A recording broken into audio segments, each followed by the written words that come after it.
अगर मैं इससे अच्छी बात कह नहीं पाऊंगा, समझ लेना बात। क्या कहते हैं जी? पहलवान वो जीतता है जो अखाड़ा छोड़ के 72 की कुश्ती हुई, जंग हुई, 22,000 से 22,000 करबला छोड़ के भाग गए। 72 आज भी करबला में अपना खैमा लगाए हुए खड़े। क्या बात है, जिंदाबाद जिंदाबाद, सुभान अल्लाह सुभान अल्लाह। नारे तकबीर, नारे रिसालत, हजरत अल्लामा सैयद शबाब मियां साहब क़िबला, जिक्र इमाम हुसैन, सुभान अल्लाह सुभान अल्लाह। बोलो है कि नहीं है? किसके खैमे गड़े हुए? माइक को टेबल बढ़ाओ। किसके खैमे बड़े हुए? बोलो किसके खैमे गड़ रहे हैं? बोलो बोलो किसके खैमे गड़ रहे हैं? अबे 22,000 पे लानत भेजते हैं लोग, और हुसैन इब्न अली के रोजे पे अपनी सबसे कीमती चीज आंसुओं का खिरात पेश कर। तवज्जो है कि नहीं है? सैयद जितना करम होगा उतना अल्लाह का करम होगा। बस जरा सुनते जाएं, जोर से बोलें सुभान अल्लाह, दिल लगा के बोले सुभान अल्लाह। हुसैनियत जिंदाबाद थी, हुसैनियत जिंदाबाद है और जिंदाबाद रहेगी। यजीदियत मुर्दाबाद थी, मुर्दाबाद है और मुर्दाबाद रहेगी। अगर आप हुसैनियत को देखना चाहेंगे तो गली गली हुसैनी मिल जाएंगे।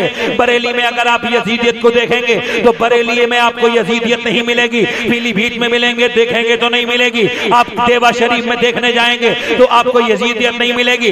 यजीदियत को तलाश करने के लिए अगर आप निकलेंगे अपने घर से तो आपको देवा में यजीदियत नहीं मिलेगी, जनाब वाला कलियर में यजीदियत नहीं मिलेगी, दिल्ली में यजीदियत नहीं मिलेगी, यजीदियत अजमेर में न मिलेगी, बगदाद में न मिलेगी। अगर हुसैनियत को देखोगे तो अहमद रजा के कलम में हुसैनियत नजर आ जाएगी, हजरत शाजी मियां की करामत में हुसैनियत नजर आ जाएगी, वारिस के रंग में हुसैनियत नजर आएगी, तो साबिर के सब्र में हुसैनियत नजर आएगी।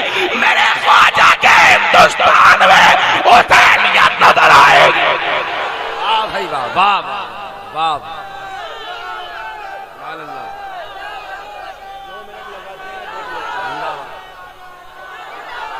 अरे हुसैनियत, अबे सुनो, सच्चे हुसैनी को खैनी से मजा नहीं। हमें कितनी खैनी से मिलवाओ मजा नहीं आएगा, एक हुसैनी से मिलवाओ मजा आ जाएगा। यह बात इस वजह से कही है, अभी मैं एक साहब की इयादत करने गया था। देख रहे हैं मेरी आज की पूरी तकरीर सुन के जाएं, आप अहले बैत की गुलामी में पुख्तगी महसूस करेंगे और आप अपने आप को नमाजों की तरफ भी लेके जाएंगे। मैं वादा कर देता हूं पहले से। हाँ, और जरा मेरी बात को ध्यान कर लें। अल्हम्दुलिल्लाह आते हैं गैब से ये मज़ामी ख्याल में, गालिब सरीरे खामाए नवाए सरोश है, जुल्मत कदे में मेरे शबे गम का जोश है, एक शम्बा है दलील सहर सो खामोश है, दागे फिराके सोहबते शब की जली हुई एक शम्मा रह गई है वो भी खामोश है। ये एक अलग सी बात है, इसे कोई और समझ रहा है, आप सिर्फ इसे समझें। जोर से बोले या रसूल अल्लाह। मैं एक साहब के पास गया आज, उनकी तबीयत खराब थी, तो उस आदमी के फोड़ा इतना मोटा था, उसमें से खून निकल रहा, उसके बच्चे रो रहे थे, उसकी बीवी परेशान है, घर वाले परेशान है। कारी गुलाम मुरसलीन ने बताया इसने अपने इस फोड़े के निकलने से 1.5 महीने पहले तक गुटखा खैनी वगैरह खाया है। अपने लिए नहीं तो कम से कम अपने बच्चों के लिए अपने ऊपर जुल्म करना बंद कर दो। तुम पैसों से जहर खरीदते हो और अपने मुंह में रखते हो। ऐसा कोई भी नशा जिसको ज्यादा खाना इंसान को नुकसान दे, नशा दिला दे, ऐसा छोटा नशा करना भी मना है, हुजूर ने मना फरमाया है। इस्लाम की में किसी नशे की इजाजत नहीं है। खुदा की कसम आज तुमने अपने मुंह को गंदा कर लिया, कल तक तुम्हारे मुंह से खुशबू आया करती थी।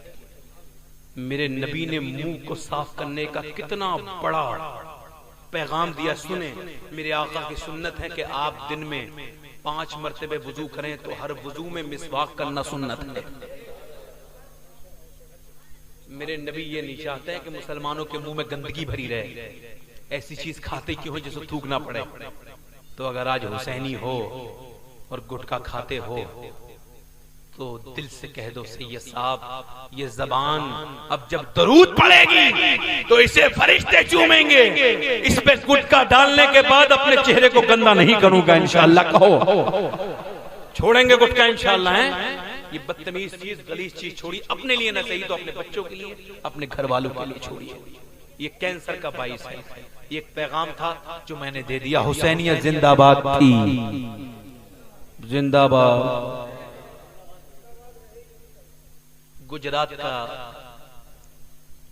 Gandhi Mohandas Karamchand Gandhi, I don't say Mahatma and I don't agree, Mahatma no, Gandhi ने जब ब्रिटिश बरतानिया हुकूमत के खिलाफ, अंग्रेजों के खिलाफ जब जंग का बिगुल बजाया तो किसी ने उससे कहा उनके पास फौज है, सेना है, ताकत है, तेरे पास क्या है? चंद लोगों के साथ चला है, ना हथियार है, न तुझ पे कोई तोप है, उनके पास तोप भी है, हथियार है। किस बात पे भरोसा है तुझे? तारीख में ये लफ्ज लिखे हुए हैं, मैंने नहीं लिखे, आला हज़रत ने नहीं लिखे। तवज्जो है कि नहीं है? किसी इस्लामी मुअर्रिख ने नहीं लिखे। तारीख पढ़ी है हिंदुस्तान की आजादी की। जब गांधी से पूछा गया खाली हाथ टकराने के लिए जा रहा है लाखों की फौज से, लाखों की सेना से, तेरे पास है क्या? का कुछ नहीं है मगर करबला के हुसैन 72 के साथ 22,000 का मुकाबला करने गए। बस वही जज्बा मुझे आगे बढ़ा रहा है। वाह भाई, भाई सुभान अल्लाह, वाह वाह भाई, वाह, जिंदाबाद जिंदाबाद जिंदाबाद। बोलो सुभान अल्लाह, बोलो बोलो। यही जज्बा मुझे आगे बढ़ता चला जा रहा है। नबी ने फरमाया, मैं तवज्जो चाहता हूँ, एक बात पेश कर रहा हूँ, टर्न कर रहा हूँ बात यहाँ पे। नबी ने फरमाया मेरे बेटे हुसैन तू अजीम है। अब जिसे नबी ने अजीम कहा, जब दुनिया ने यह कहा कि मोहनदास करमचंद गांधी महान है, आजादी के बाद बोला मैं महान नहीं हूँ, महान तो करबला का दूल्हा है। भाई क्या बात, वाह वाह वाह भाई, तवज्जो है, सुभान अल्लाह, तवज्जो है, माशाअल्लाह। मेरे नबी ने फरमाया हुसैन, अब एक हदीस पढ़ता हूँ, एक हदीस को जरा सुनते जाइए, क्योंकि मैं पूरे रंग में हूँ, आप भी रंग में हैं, मैं रंग में, आप रंग में, और इमाम हुसैन करबला से आके होंगे, हो जाएंगे हमारे संग में। वाह वाह, मजा आ रहा है मेरे ढंग में, जितना मजा है चिश्ती रंग में, जो मजा है नबी के नाम पे जंग में। वाह भाई वाह। और इंशाअल्लाह तमाम सुन्नी जाएंगे कयामत के दिन जन्नत में नबी के। तो रंगे रहो। कोई बकवास करे ना कि नहीं रज़वी तो ऐसा नहीं करते हैं, रज़वी तो, अबे रज़वी जो करते हैं वो कोई नहीं करता है। रज़वी जो करते हैं, अबे दिल्ली की सरकार हिली हुई है, बार बार बातें उठ रही हैं, नीचे गिर रही है। बरेली के अख्तर रजा ने कह दिया है अब मत छेड़ो, अगर बरेली का शहर छिड़ गया तो फिर हिंदुस्तान की खैरियत नहीं रहेगी। क्या बात है भाई, जिंदाबाद, नारे तकबीर, नारे रिसालत, भाई जिंदाबाद जिंदाबाद, सुभान अल्लाह। अब बताइए, मुझे आधा घंटा हो गया और मैंने तकरीर शुरू भी नहीं करी। अजीब सा सिस्टम है मेरे साथ भी, वक्त में बरकत मेरी तकरीर के वक्त में नहीं होती है। जल्दी जल्दी टाइम जा रहा है। हदीस सुन लें। अब तुम अहले बैत के मानने वाले हो नहीं? अजी हो तो जरा एक बात जोर से बोलो सुभान अल्लाह। मेरा हुसैन सरवरे आलम का फूल है, हैदर की उसमें जान है, खून बुतूल है। मेरे नबी की हदीस सुन लो, अपने दिल को ठंडक। मैं अपने आका हुजूर, अपने नाना हुजूर की एक हदीस से शुरू करता हूँ। मेरे नबी फरमाते हैं, अरबातुन अना लहुम शफीउन यौमल क़यामा, 4 लोगों की मैं क़यामत के दिन स्पेशल शफाअत करने वाला हूँ। कितने लोग? 4 लोगों की मैं स्पेशल शफाअत करूंगा। इसके आखिर में पूरा मजमा कहेगा कि बात बहुत ठीक है। 4 लोगों की स्पेशल कयामत के दिन सरकार ने फरमाया, पहला मेरी औलाद की तकरीम करने वाला, इज्जत करने वाला। नहीं बोलोगे सुभान अल्लाह? मेरी औलाद की, बोलो बोलो, मेरी औलाद की। दूसरा, मेरी औलाद की हाजत को पूरा करने वाला। जो मेरे बेटे की हाजत को पूरा करेगा, मैं क़यामत के दिन उसकी हर हाजत को पूरा करूंगा।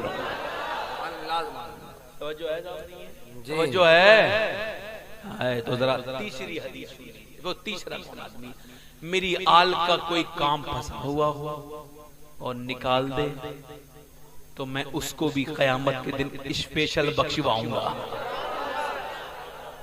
चौथा, ये बात सुनने की भी है और ध्यान देने की भी है।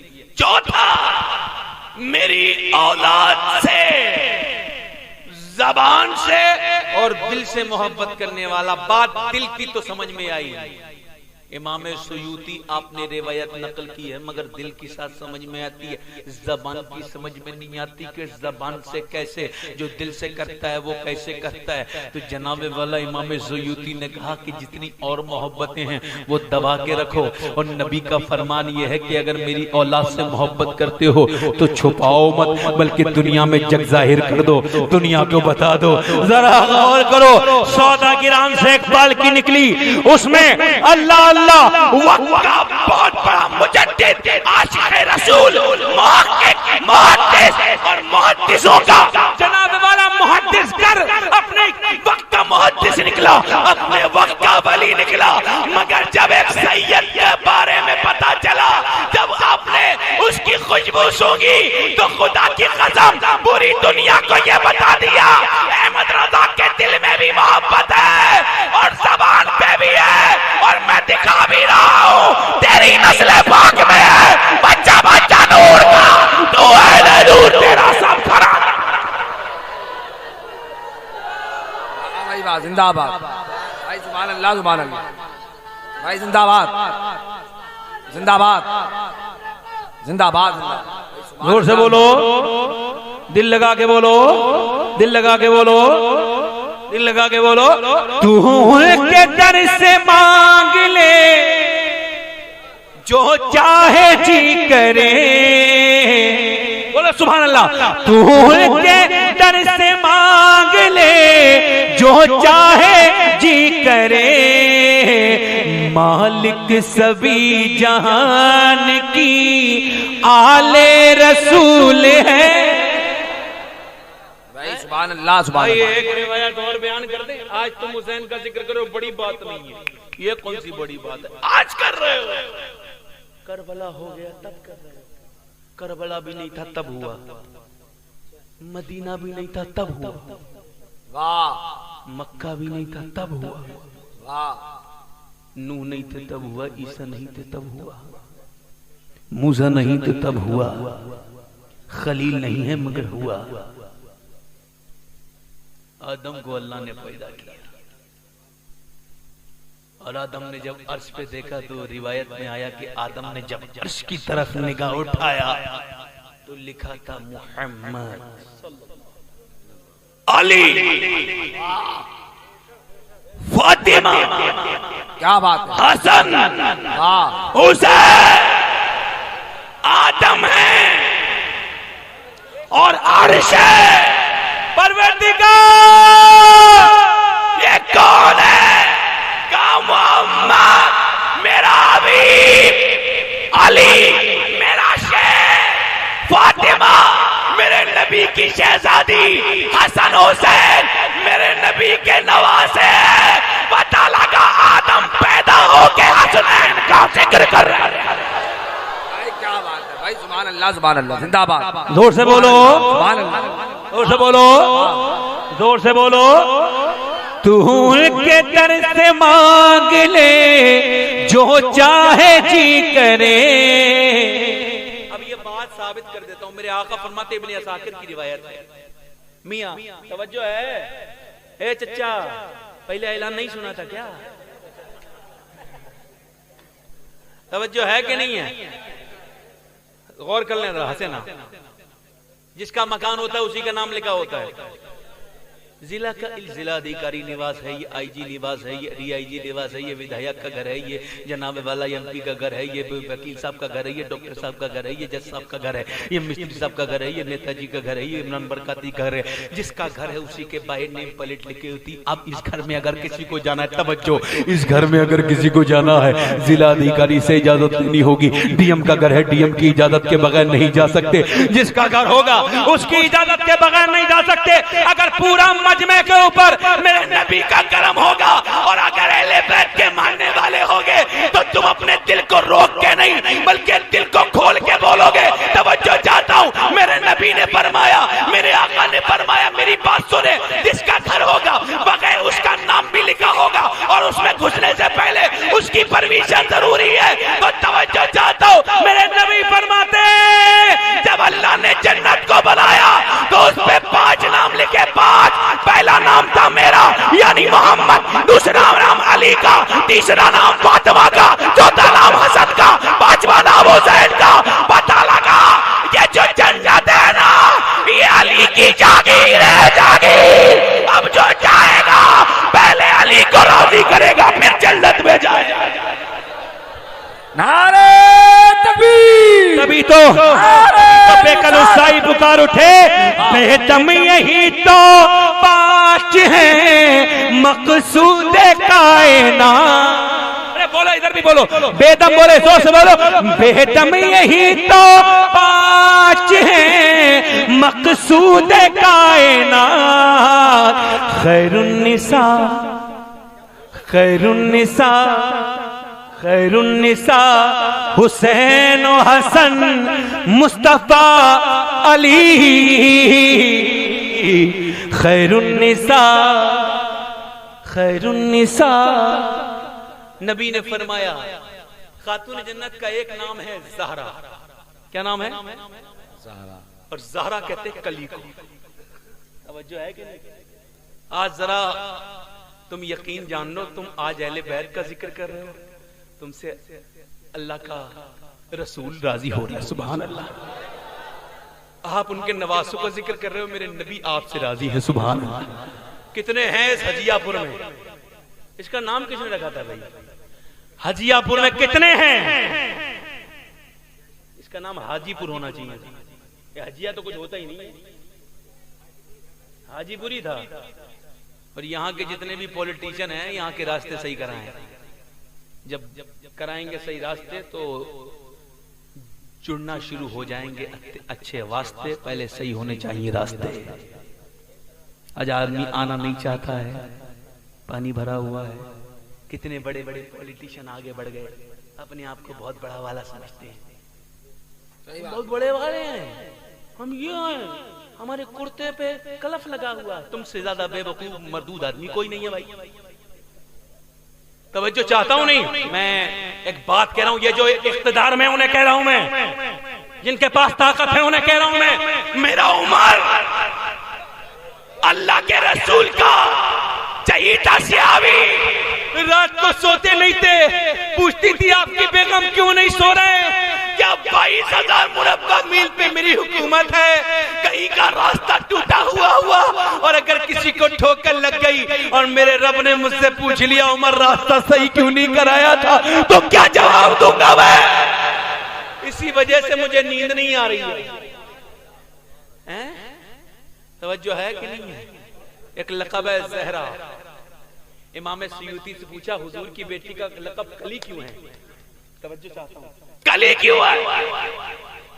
कली क्यों है? तो इमाम सयूती ने कहा कली उसे कहते हैं जिसे कोई देख ना पाए। जोर से बोलो, जोर से बोलो। कली वो कहते हैं नबी की बेटी को फरिश्तों ने नहीं देखा, आसमान ने नहीं देखा।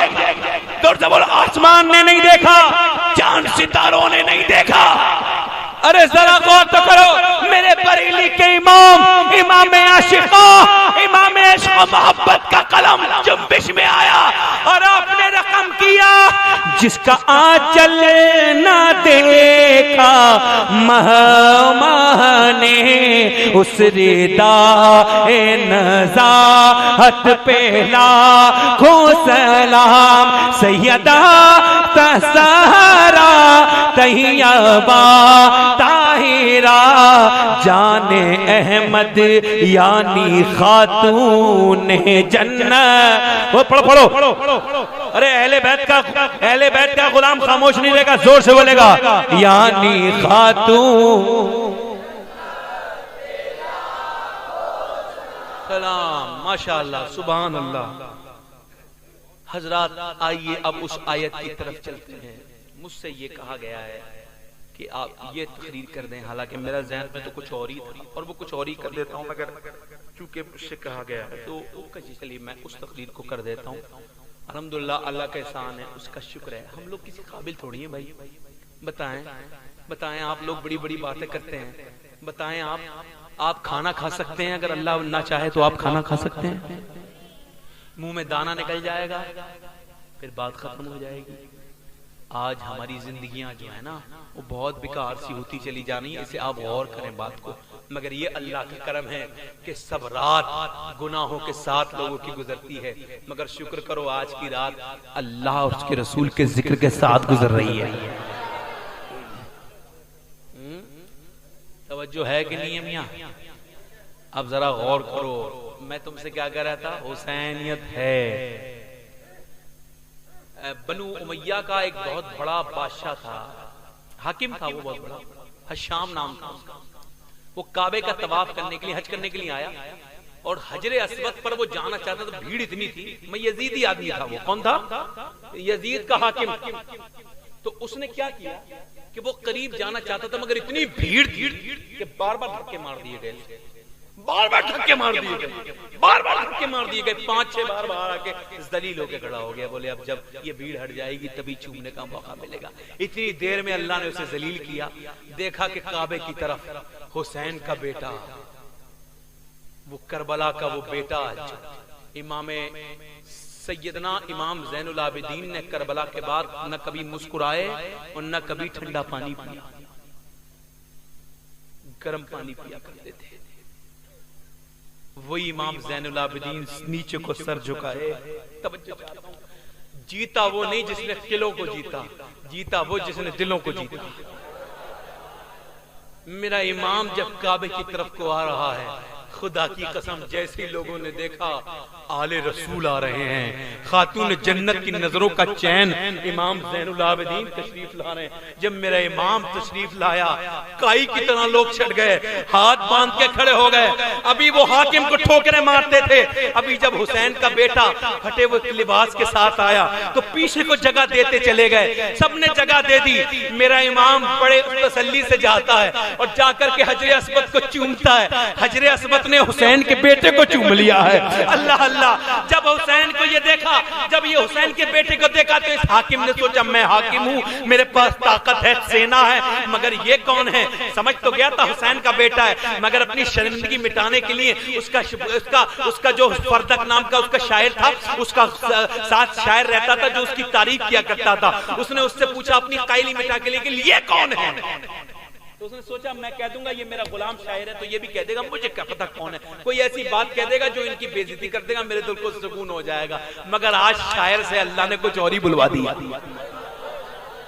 क्या तू इन्हें नहीं जानता?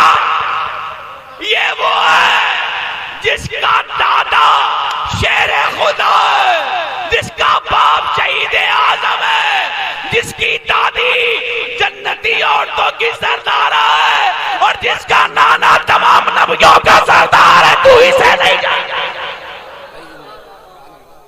वाह भाई वाह, तू इसे नहीं जानता? इतना सुना तो मियां गुस्से में आ गया। मैं उसने कहा चल तुझे जेल में डालता हूँ। पकड़ के जेल में डाल दिया। इमाम ज़ैनुल आबिदीन को पता चला तो सोने की अशरफियों की थैली उसके घर उसे जेल में भिजवाई। जब उसमें शरफी आई, किसने भेजी है?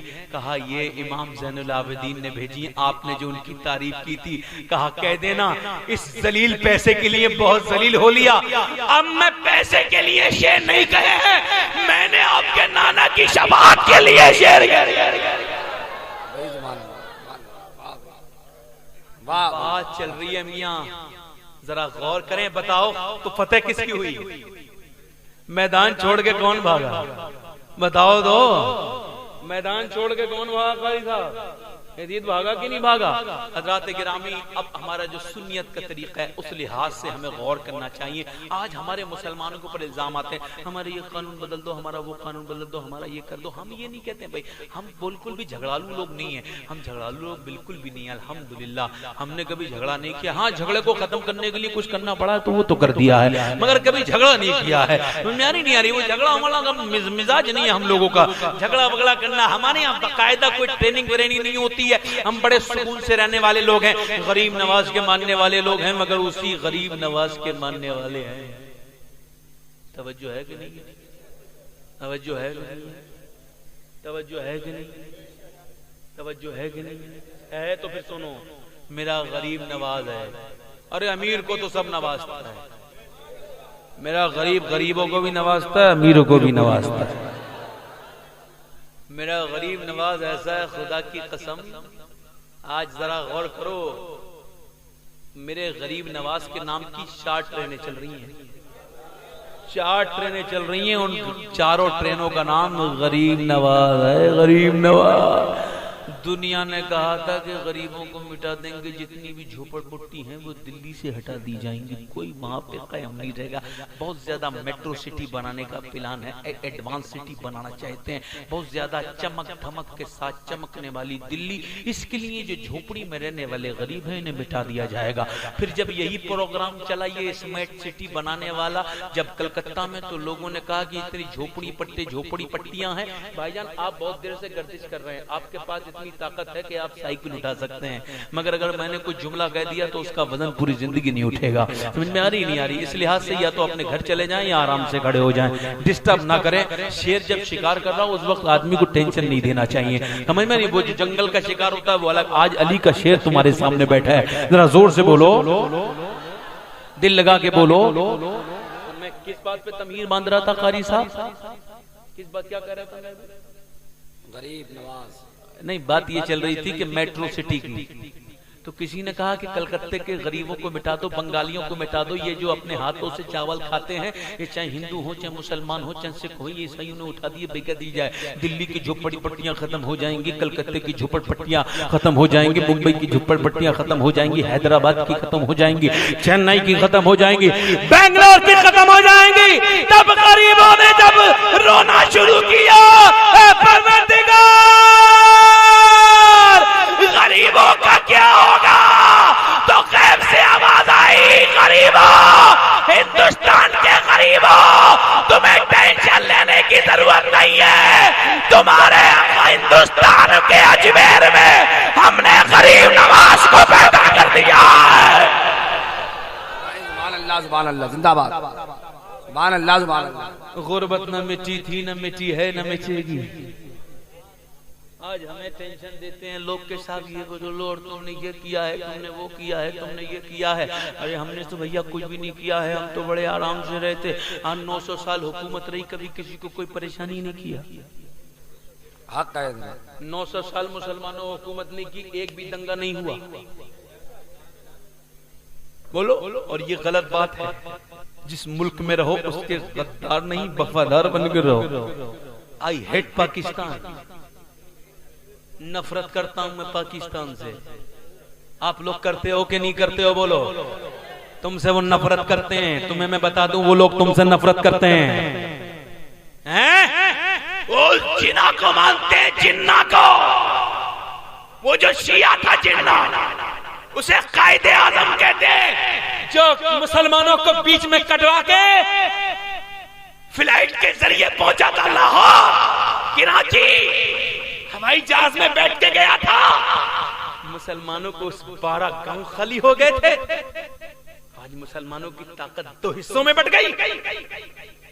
एक पाकिस्तानी फेसबुक पे मुलाकात होती है, कहता है तुम जितने भी हिंदुस्तान, बहुत देर बहस होती रहती है, तो कहता है तुम जितने भी हिंदुस्तान, अब ये बात कह रहा हूं, इस बात को अगर हजिया पल वालों तुमने इसे जरा थोड़ा सा इसे अच्छे से अपने आप के ऊपर दंग लिया तो मजा आके रह जाएगा, आपको ईमानी मजा आएगा, जिसे लुत्फ कहते हैं। उसने कहा कि हिंदुस्तान के मुसलमान हमारी वजह से रहते हैं। हमने कहा कैसे? बोले हमारी वजह से डरती है हिंदुस्तान की हुकूमत। हमने कहा नहीं। क्यों? अबे मैंने कहा हम तेरी वजह से आराम से रहते हैं, तो तू क्यों तकलीफ में है? क्या बात है, क्या बात है? अबे तेरे इस्लामाबाद में आदमी परेशान, तेरी कराची में परेशान, तेरे पेशावर में परेशान, तेरा दश्ते में परेशान, तेरे वजीराबाद में परेशान, तेरे हैदराबाद में परेशान। आदमी नमाज पढ़ने के लिए जाना चाहता है, मस्जिद जाना नहीं चाहता, मगर कभी कभी चला जाता है तो गड़ा हो जाता है नमाज पढ़ने के लिए। अब नमाज पढ़ रहा है और टांगे भी कांप रही हैं, दिल भी कांप रहा है, अल्लाह से नहीं डर रहा है, बल्कि वो कह रहा है फिर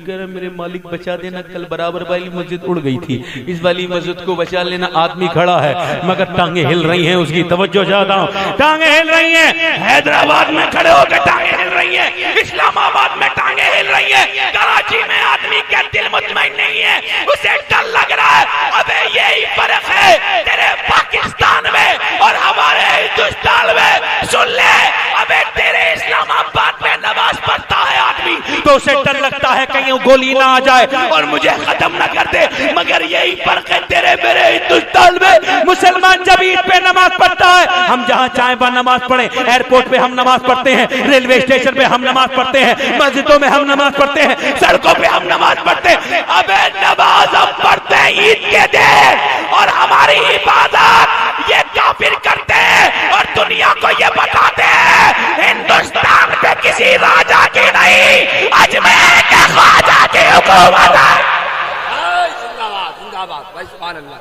नारे तकबीर, नारे रिसालत, जिक्र शहीद आज़म। सुभान अल्लाह, सुभान अल्लाह। और तुम हमारी वफादारी में हमसे पूछ रही मत पूछो। सुनो, जब उससे बहस होती रही तो मालूम है क्या बोला? मैं इन अंधे भक्तों को सुनाना चाहता हूँ, ये सुन ले। क्या बोला मालूम है? वो बहस जब होती रही बोले, और सुनो हमारी देश प्रेमी, अगर तुम्हें प्रेम हमारा देश का देखना है तो किसी हिंदुस्तानी से मत पूछ, पाकिस्तानी से पूछ। जब 1965 में पाकिस्तान के टैंकर अंदर आए थे तो पीर अब्दुल हमीद ने अजमेर वाले का नाम लेके तमाम टैंकरों को उखाड़ दिया। क्या बात है भाई, सुभान अल्लाह। बोला तुम वही हिंदुस्तानी हो जिसमें से वीर अब्दुल हमीद था। मैंने कहा बिल्कुल सही समझा बेटा, और कभी नजर भी उठा के मत देखना, हमारे आपसी टेंशन अपनी जगह है, कभी उधर नजर मत कर देना बेटे। अगर हिंदुस्तान के राजा को पसंद होता पाकिस्तान तो अजमेर में क्यों रहते भाई? क्या बात है, क्या बात है। अजमेर पाकिस्तान में चला जाता, मगर मेरे राजा को पसंद ही नहीं है। तवज्जो है कि नहीं है? मगर फिर भी अगर हमारे ऊपर इल्जाम तराशी होती रहती है हज़रात, अब जरा संजीदा हो जाइए। मैं अपनी तकरीर को संजीदा करके और करबला के मैदान में 1-2 लम्हे के लिए जरूर जाना चाहूंगा। हालांकि मुझे 1 घंटा तकरीबन हो गया है, मगर फिर भी मेहनत करके अपनी तकरीर को यहाँ से कंटिन्यू करता हूँ। हम दुनिया के लिए कल भी आइडियल थे, मगर आज हम आइडियल नहीं है। आज हमारे अंदर इतनी पावर नहीं है कि हम दुनिया के लिए जनाब वाला मशअले राह बन जाए। नहीं, हम आइडियल हरगिज़ नहीं है, ना हम आइडियल है ना हम आइडियल जनाब वाला हमारे तरीके आइडियल बनने के हैं। जरा मेरी बात पर ध्यान दे रहे हैं आप हज़रात, ना हम आइडियल हैं, मगर एक जमाना था जब हम आइडियल थे जनाब वाला। आज तुमने तारीख नहीं पढ़ी है, इस वजह से बहुत बड़े आशिक़े रसूल पर इल्जाम लगता है। नबी के बहुत बड़े गुलाम जो अपने के वक्त के मुजद्दिद भी थे, जो अपने वक्त के वली भी थे, उस औरंगजेब आलमगीर को रहमतुल्लाह अलैह को लोग गाली देते हैं। उसकी वजह यह है कि तुमने तारीख नहीं पढ़ी है। अगर तुम तारीख पढ़ लेते तो तुम उन्हें ऐसा जवाब देते कि उनके मुंह बंद हो जाते। मगर तुम्हारी हमारी भी जिंदगी में हजरत औरंगजेब आलमगीर रहमतुल्लाह अलैह का जनाबे वाला औरंगजेब आलमगीर रहमतुल्लाह ताला अलैह की ऊपर लोग गालियां भगाते हैं, मगर वो औरंगजेब कोई आम आदमी नहीं है। औरंगजेब अपने वक्त का इतना बड़ा वली है, इतना बड़ा वली है। एक रिवायत सुना देता हूं मैं आपको, अल्लाह अल्लाह जरा गौर करें। औरंगजेब अपने वक्त का मुजद्दिद भी है। औरंगजेब आलमगीर वो है जो तहज्जुद का पाबंद है। औरंगजेब आलमगीर वो है जिसकी कभी असर की नमाज तो छोड़ो, कभी असर की सुन्नतें भी कज़ा नहीं हुई। भाई बहुत अच्छा।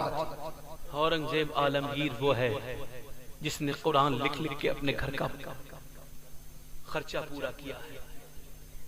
हजरत उमर के बाद बिल्कुल जिसे नायब उमर फारूक आजम कहा जाता है, उसका नाम हजरत सैयदना औरंगजेब आलमगीर रहमतुल्लाह अलैह।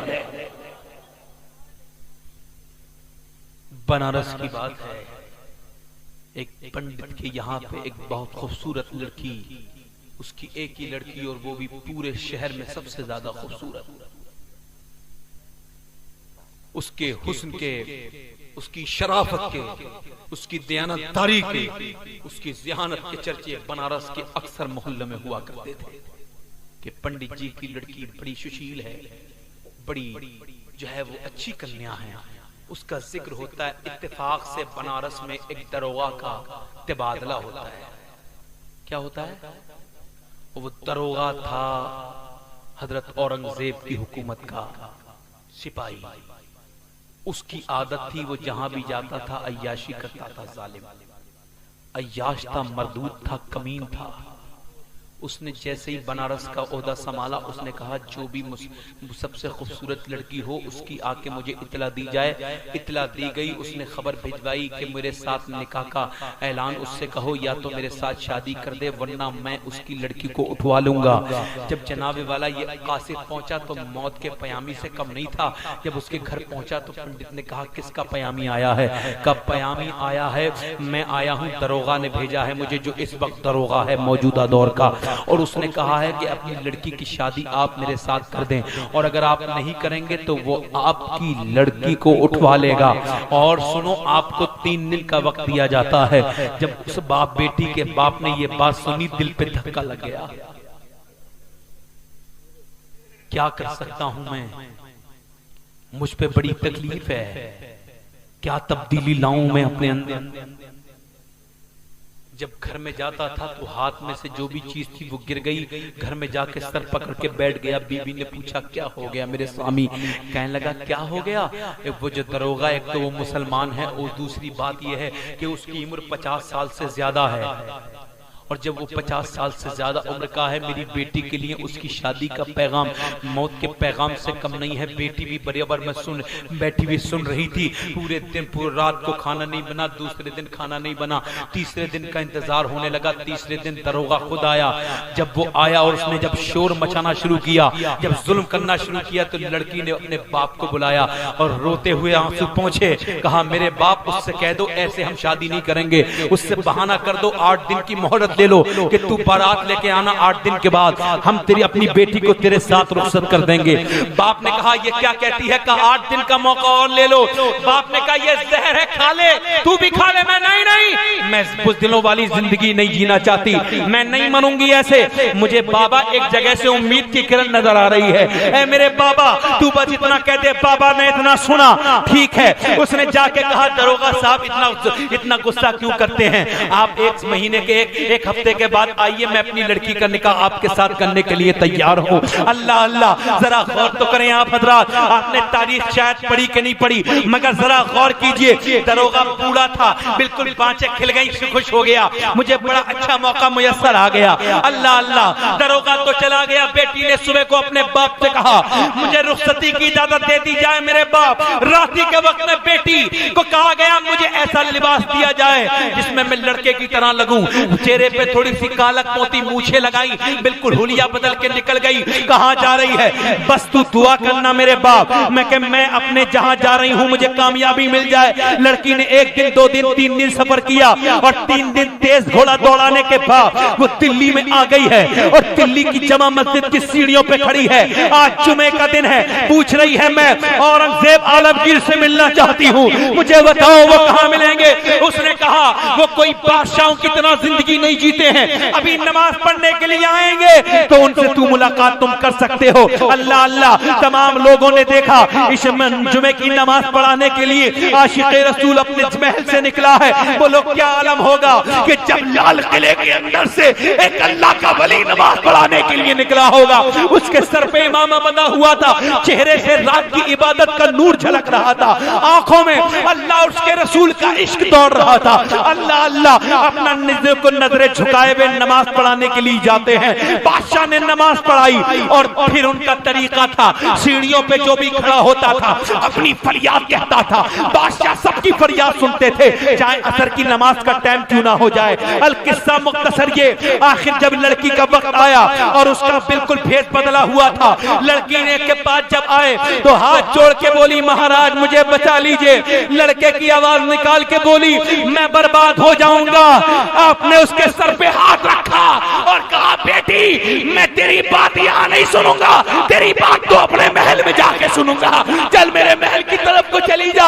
अल्लाह अल्लाह, बेटी चली गई, लड़की चली गई, महल में है, अब डर रही है मगर सोच रही है बेटी भी कहाँ है। महल में आता है पक्का बादशाह, मगर जब देखती है तो आंखें फैली की फैली रह जाती हैं कि बादशाह की जो कबा थी, बादशाह का जो कुर्ता था उस पे पहमत ही पहमत लगे हुए थे। अल्लाह अल्लाह, बादशाह की टोपी फट रही थी। अल्लाह अल्लाह, वो बादशाह जरूर था मगर किलों का बादशाह नहीं था, दिलों का बादशाह था। आके बोले क्या परेशानी है बेटी? कहने लगी पहले सवाल का जवाब ये दे, मुझे बनारस से लेके दिल्ली तक किसी ने नहीं पहचाना, आपने कैसे पहचान लिया? तो बोले जिसने आमना के बेटे को पहचान लिया उसकी नजर से कोई चीज छुपी नहीं। भाई क्या परेशानी है? वाह कहती है सरकार आपकी हुकूमत में मैं सिसक रही हूँ, मेरे माँ बाप जहर खाने के लिए तैयार है, आपका नाम सुन के आई हूँ कि आप महाराजा बहुत बड़े इंसाफ करने वाले हैं। कहा जिसको मत बेटी, जो तुझे कहना है वो कह। का एक दरोगा है, उसका ये नाम है, हमारे यहाँ उसकी ड्यूटी है और उसने वो मेरे धर्म का नहीं है। अल्लाह अल्लाह, तुम कहते हो हम लब जिहाद करते हैं, हम तो लब जिहाद को खत्म करने वाले लोग हैं।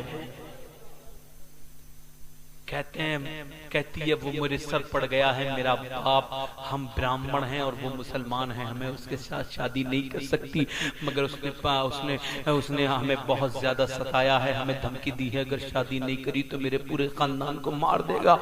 हजरत औरंगजेब को जलाल आ गया।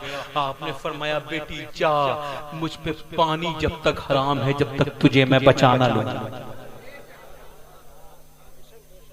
लड़की ने कहा आप कहाँ बत जा, बेटी जा, अल्लाह का नाम लेके जा। वो जब अपने घर पे आई, 7वां दिन लग चुका था, बारात भी आने वाली थी। लड़की का बाप जहर लिए हुए खड़ा था, लिखा ले कोई नहीं आएगा। उसने रो के कहा जिसने मुझे बेटी कहा है वो जरूर आएगा, उसने मुझे बेटी कहा है वो जरूर आएगा। उसने कहा नहीं नहीं ले बेटी जहर खा ले। अल्लाह अल्लाह, लड़की ने हाथ जोड़ के कहा कि मैंने मुसलमानों के नबी के गुलाम पे भरोसा किया है, देखो वो मुझे रुसवा नहीं होने देंगे, तुम परेशान मत हो। आखिर बाप के घर पे बारात भी आ गई, बूढ़े दरोगा की बारात भी निकल गई। लड़की जब डोली में बैठी तब भी उसका भरोसा कायम था, मगर बाप बेहोश होकर पीछे गिर गया, माता मार के पीछे हट गई। दुरूद शरीफ पढ़े। नारे तकबीर, नारे रिसालत, मसलके आला हजरत, उलमाए अहले सुन्नत। माँ जनाबे वाला दहाड़ मार के पीछे को गिर जाती है, मगर बेटी सिसकती हुई बैठ जाती आती है अपनी बेडोली में और कहती है मदीने वाले आपके गुलाम के हाथों अपना भरोसा रख लिया है, मेरी इज्जत को बचा लेना, मेरी इज्जत को बचा लेना। मेरा इमाम फरमाता है हम यहाँ से पुकारे वहां वो सुने, मुस्तफा की समात पे लाखों सलाम। लड़की रोती है और जब लड़की रोते रोते अपने उसका दिल बिल्कुल गर्म हो जाता है, आंखों से आंसू बेतहाशा बहने लगते हैं, तब एक धमाकेदार आवाज आती है रोकी जाए ये पालकी। पालकी जब रोकी जाती है एक फकीर आदमी अपना हाथ आगे बढ़ाता है और कहता है दरोगा अल्लाह के नाम पे ला कुछ दे दे। उसने धक्का मार दिया, चल तू मुझे जानता नहीं है फकीर हट जा। फकीर ने हाथ पकड़ के कहा कुछ अल्लाह के नाम पे दे दे। दरोगा ने कहा हाथ छुड़ाने की कोशिश की मगर फकीर ने छोड़ा नहीं। दरोगा से कहा फकीर ने अल्लाह के नाम पे कुछ दे दे। उसने कहा चल। जब धक्का मारने की कोशिश की तो दरोगा को फकीर ने अपने हाथों से उठाया और उठाने के बाद सर से ऊपर करके जमीन पे दे के मार दिया। और जब दरोगा की आह निकली और जब फौजी आगों को बढ़े तो जनाबे वाला फकीर ने अपने चेहरे से ढाटा हटा दिया। ये फकीर दुनिया का फकीर नहीं था, ये अली के घर का फकीर औरंगजेब आलमगीर था। ये औरंगजेब आलमगीर था, ये शहंशाह था, ये वक्त का बादशाह था, ये औरंगजेब आलमगीर थे। एकदम कहा तेरी इतनी हिम्मत कि मेरी हुकूमत में किसी की तरफ को नजर उठा के देखे, किसी लड़की की तरफ को। बादशाह माफ कर दूंगा नहीं, तूने अगर कोई और काम किया होता तो मैं माफ कर देता, मगर तूने मेरे नबी के कानून के खिलाफ चला है। अगर मेरे नबी ने कयामत के दिन मुझसे पूछ लिया औरंगजेब तेरी हुकूमत थी और अल्लाह के बंदों पे जुल्म होता था तो मैं क्या जवाब दूंगा? मैं तुझे छोड़ूंगा नहीं। हज़रत औरंगजेब आलमगीर रहमतुल्लाह अलैह ने 2 हाथी मंगवाए, उसके 2 हाथ 2 पैर, एक हाथ और एक पैर एक रस्सी से बनवाया, एक हाथ एक पैर एक रस्सी से बनवाया और दोनों हाथी के बांध के एक हाथी को उधर को चलाया, एक हाथी को उधर को चलाया, उसके बीच में से 2 टुकड़े हो गए। कहा आज के बाद किसी ने नजर उठा के किसी लड़की की तरफ को देखा यही हाल कर दूंगा जो इसका किया है। नहीं आ रही। आज दुनिया कहती है रेप बंद नहीं हो रहे, रेप बंद नहीं हो रहे। रेप कैसे बंद होंगे जबकि जनाबे वाला जबकि तुमने हुकूमत ही किसी और की लगा रखी है। अल्लाह अल्लाह जरा गौर करें। औरंगजेब आलमगीर रहमतुल्लाह अलैह ने लड़की को निकाला, लड़की रो रही थी, सर पे हाथ रख दिया, रोने लगी, महाराज मेरे घर चलिए। औरंगजेब बोले तेरे घर जाना जरूर है बेटी, चल। जब घर पहुंचे तो माँ बाप बेहोश पड़े थे, बेटी ने पानी दे के जब उठाया माँ बाप ने देखा, कहा ये कौन है? कहा ये वक्त का बादशाह औरंगजेब आलमगीर है। अल्लाह अल्लाह, बादशाह ने के तरफ हाथ जोड़ लिए पंडित जी ने, तो मेरे बादशाह ने फरमाया बेटी आज 4 दिन हो गए मैंने पानी भी नहीं पिया है, ला मुझे 1 गिलास पानी पिला दे। फिर पानी पिलाया, फिर कहा ला मुझे वुजू के लिए लोटा दे दे, 2 रकअत नमाज पढ़ूंगा। 2 रकअत नमाज पढ़ने के लिए हजरत औरंगजेब आलमगीर जनाबे वाला जब सजदे में जाते हैं, रुकू में जाते हैं, उनके आंसू गिरते हैं। और जब वो अल्लाह का वली नमाज पढ़ता है और जब नमाज पढ़ के फारिग होता है तो पंडित उठता है और कहता है औरंगजेब तुमने मेरी बेटी को नहीं बचाया, मेरा यकीन बचा लिया है। अगर तुम मुझे दुनिया की मुसीबत से बचा सकते हो तो तुम जिसका कलमा पढ़ते हो वो मुझे जहन्नम की आग से भी बचा सकता है। हम सब लोगों को कलमा पढ़ा के मुसलमान कर दे। आज भी बनारस में एक मस्जिद बनी है जिसका नाम है आलमगीर मस्जिद, बीच मोहल्ले में है। उसने कहा अब ये मेरा घर नहीं रहेगा बल्कि इसे मैं मस्जिद बनाऊंगा। हमने ये किया है, ये हमारी तारीख है। आइए और मैं आपकी तरफ चलता हूँ। बस आप हजरात गिरामी मुझे 20-25 मिनट और दे दें, बस अल्लाह के वास्ते मांग रहा हूँ आपसे ये मिनट। किसी का दिल ऐसा तो नहीं है, किसी का दिल नहीं लग रहा हो भाई, कहो तो खत्म कर दें। अरे कहो तो खत्म कर दें।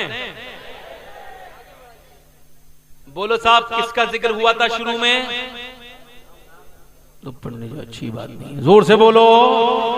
दिल लगा के बोलो हो। अब जरा गौर करते चले जाएं आप। एक वाकया मैं हजरत उमर फारूक आजम की डायरी से लेता हूं और जरा आप देखें, ये इसे कहते हैं हाकिम और इसे कहते हैं हुकूमत। हजरत उमर फारूक आजम की आदत थी कि रात को आप तलाश किया करते थे कोई परेशान तो नहीं है, रात को जाया करते थे। एक दिन रात के वक्त में गुजर के जा रहे थे मदीने शरीफ की एक गली से, तो एक औरत को देखा, उसकी आवाज आ रही थी, बेटो सो जाओ। तवज्जो चाहता हूं, देखो दिल से सुना करो, तुम दिल वाले बन जाओ कि दिल से सुनो। नमाज के वक्त में तुम्हारा दिल चाहे करेगा मस्जिद में जाने का, मगर दिल से सुनने की कोशिश नहीं करो। अल्लाह वालों के जिक्र से नसीब बुलंद हो जाते हैं। कह रही है बच्चे कह रहे हैं खाना लाओ, रात का वक्त है, बच्चे रो रहे हैं, चीख रहे हैं, तो माँ कह रही है बेटे बस पकने वाला है, बस पकने वाला है। हजरत उमर खड़े हो गए, 2 घंटे तक बच्चे रोते रोते रोते रोते सो गए, मगर माँ ने खाना नहीं दिया। हजरत उमर अंदर दाखिल हुए, फरमाया ए औरत आपने इसे खाना क्यों नहीं दिया? तो कहने लगी कैसे दूं खाना, घर में खाना ही नहीं है। कब फिर पतीली में क्या रखा है? कब पत्थर हैं, बच्चों को दिल को तसल्ली के लिए डाल दिए हैं। कहा क्यों? कहा मेरा शौहर नहीं है, मैं बेवा औरत हूँ, मेरे बच्चे 3 दिन से भूखे हैं, मगर मैं आज भूखी हूँ और उमर की हुकूमत आधी दुनिया पर है, मगर मैं कयामत के दिन अपने नबी से शिकायत जरूर करूंगी। अल्लाह के रसूल आपने ऐसा हाकिम मुसल्लत किया था, आपका ऐसा गुलाम ने हुकूमत की थी, उमर ने, मेरे आका मेरे सरकार, कि वो पूरी दुनिया आधी दुनिया पे हुकूमत करता था, मगर मदीने में बेवाएं भूखी रहती थी, उनके बच्चे भूखी रहते थे। ऐ मेरे मैं अपने नबी से शिकायत करूंगी हजरत उमर की। अल्लाह अल्लाह। हजरत उमर फारूक आजम आंखों में आंसू लाके बोले ऐ भी ऐसा कम मत करना, तू रुक जा, मैं अभी आता हूँ। आप रोते हुए चलते हैं माले गनीमत की तरफ को और जाकर के एक माले कोठरी में जाते हैं और जाने के बाद एक बोरी अपने कांधे पे रखते हैं। वक्त का वो आदमी जिसके नाम से आधी दुनिया कांपा करती थी, वो एक बेवा की बात से कांप गया है, वो एक बेवा की बात से कांप गया है, उसका बदन लरज गया है। चले हैं, आपने बोरी उठाई, बस्ताला उठाया, सामान उठाया, एक आदमी आया आपका गुलाम, बोला लाइए हुजूर मैं आपका बोझ उठा लूं। उसने कहा, तो आपने फरमाया तू कयामत के दिन मेरा बोझ उठा लेगा का नहीं? तो फिर कहा यहाँ भी मत उठा, उमर को खुद ही उठाने दे। हजरत उमर चले और जाने के बाद जनाबे वाला उस औरत के पास पहुंचे, आपने आटा नीचे को रखा, उसके बाद आपने जनाबे वाला आटा गूंदा और फिर हजरत उमर ने हाथ जोड़ लिए, तू बैठ जा, मैं खाना तेरे घर में बनाऊंगा। फिर हजरत उमर ने अपने हाथों से रोटी बनाना शुरू की। वक्त के खलीफा ने अपने मुंह से फूंकते थे आग को फूंकते थे अपने मुंह से। अल्लाह अल्लाह। उमर फारूक आजम ने खाना रखा, फिर जब खाना बीत औरत ने खाया, उसके बच्चे जब खा रहे थे तो उमर की आंखों में आंसू आ रहे थे। बच्चे ऐसे टूट टूट के खाना खाते थे, 3 दिन के भूखे, मगर उस औरत ने कहा अल्लाह तुझे बहुत खुश रखे, तूने मेरे भूखे बच्चों को खिलाया, तूने मेरे घर का इंतजाम किया, मगर मैं कयामत के दिन उमर की शिकायत जरूर करूंगी। उसे क्या पता वो सामने जो खड़ा था वो उमर ही था। हजरत उमर रो के कहने लगे उसे माफ कर दे, उस उमर को माफ कर दे, उसे और भी काम है, उसे फौज के लिए काम देखना पड़ता है, उसे फौज का खाने का इंतजाम करना पड़ता है, उसे मुल्कों की इत्तला लेनी पड़ती है, गवर्नर बदलने पड़ते हैं, पूरी दुनिया पे नजर परखनी पड़ती है। कहने लगी माफ नहीं करूंगी। हजरत उमर बोले तो क्या मुझे माफ कर देगी? का तूने तो कोई खता ही नहीं की है। आपने फरमाया मैंने तो खता की है, ये जो तेरे सामने खड़ा है ये उमर है। औरत ने उमर को देखा रोने लगी। अल्लाह अल्लाह। दिल्ली के अरविंद केजरीवाल ने जब पिछले रमजानों में जनाबे वाला मुख्यमंत्री बना तो उसने ये रिवायत अपनी स्पीच में बयान की और बोला मैं किसी दुनिया वाले के तरीके को अपना के मुख्यमंत्री नहीं बनाऊं, बल्कि मदीने के और उमर के तरीके को अपना के मैंने इस सियासत को अपनाया। आइए इमाम पाक की बात करते हैं। मेरा इमाम है और करबला का मैदान है। दुरूद शरीफ पढ़ने आप।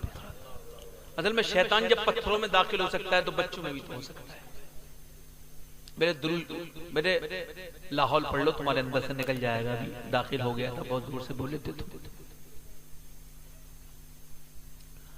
करम कमर कज अता सरापा जनाबे ज़हरा, जोर से बोलो, नबी की सूरत, नबी की सीरत, नबी का नक्शा। बस हुजूर की बेटी की बात करते हैं।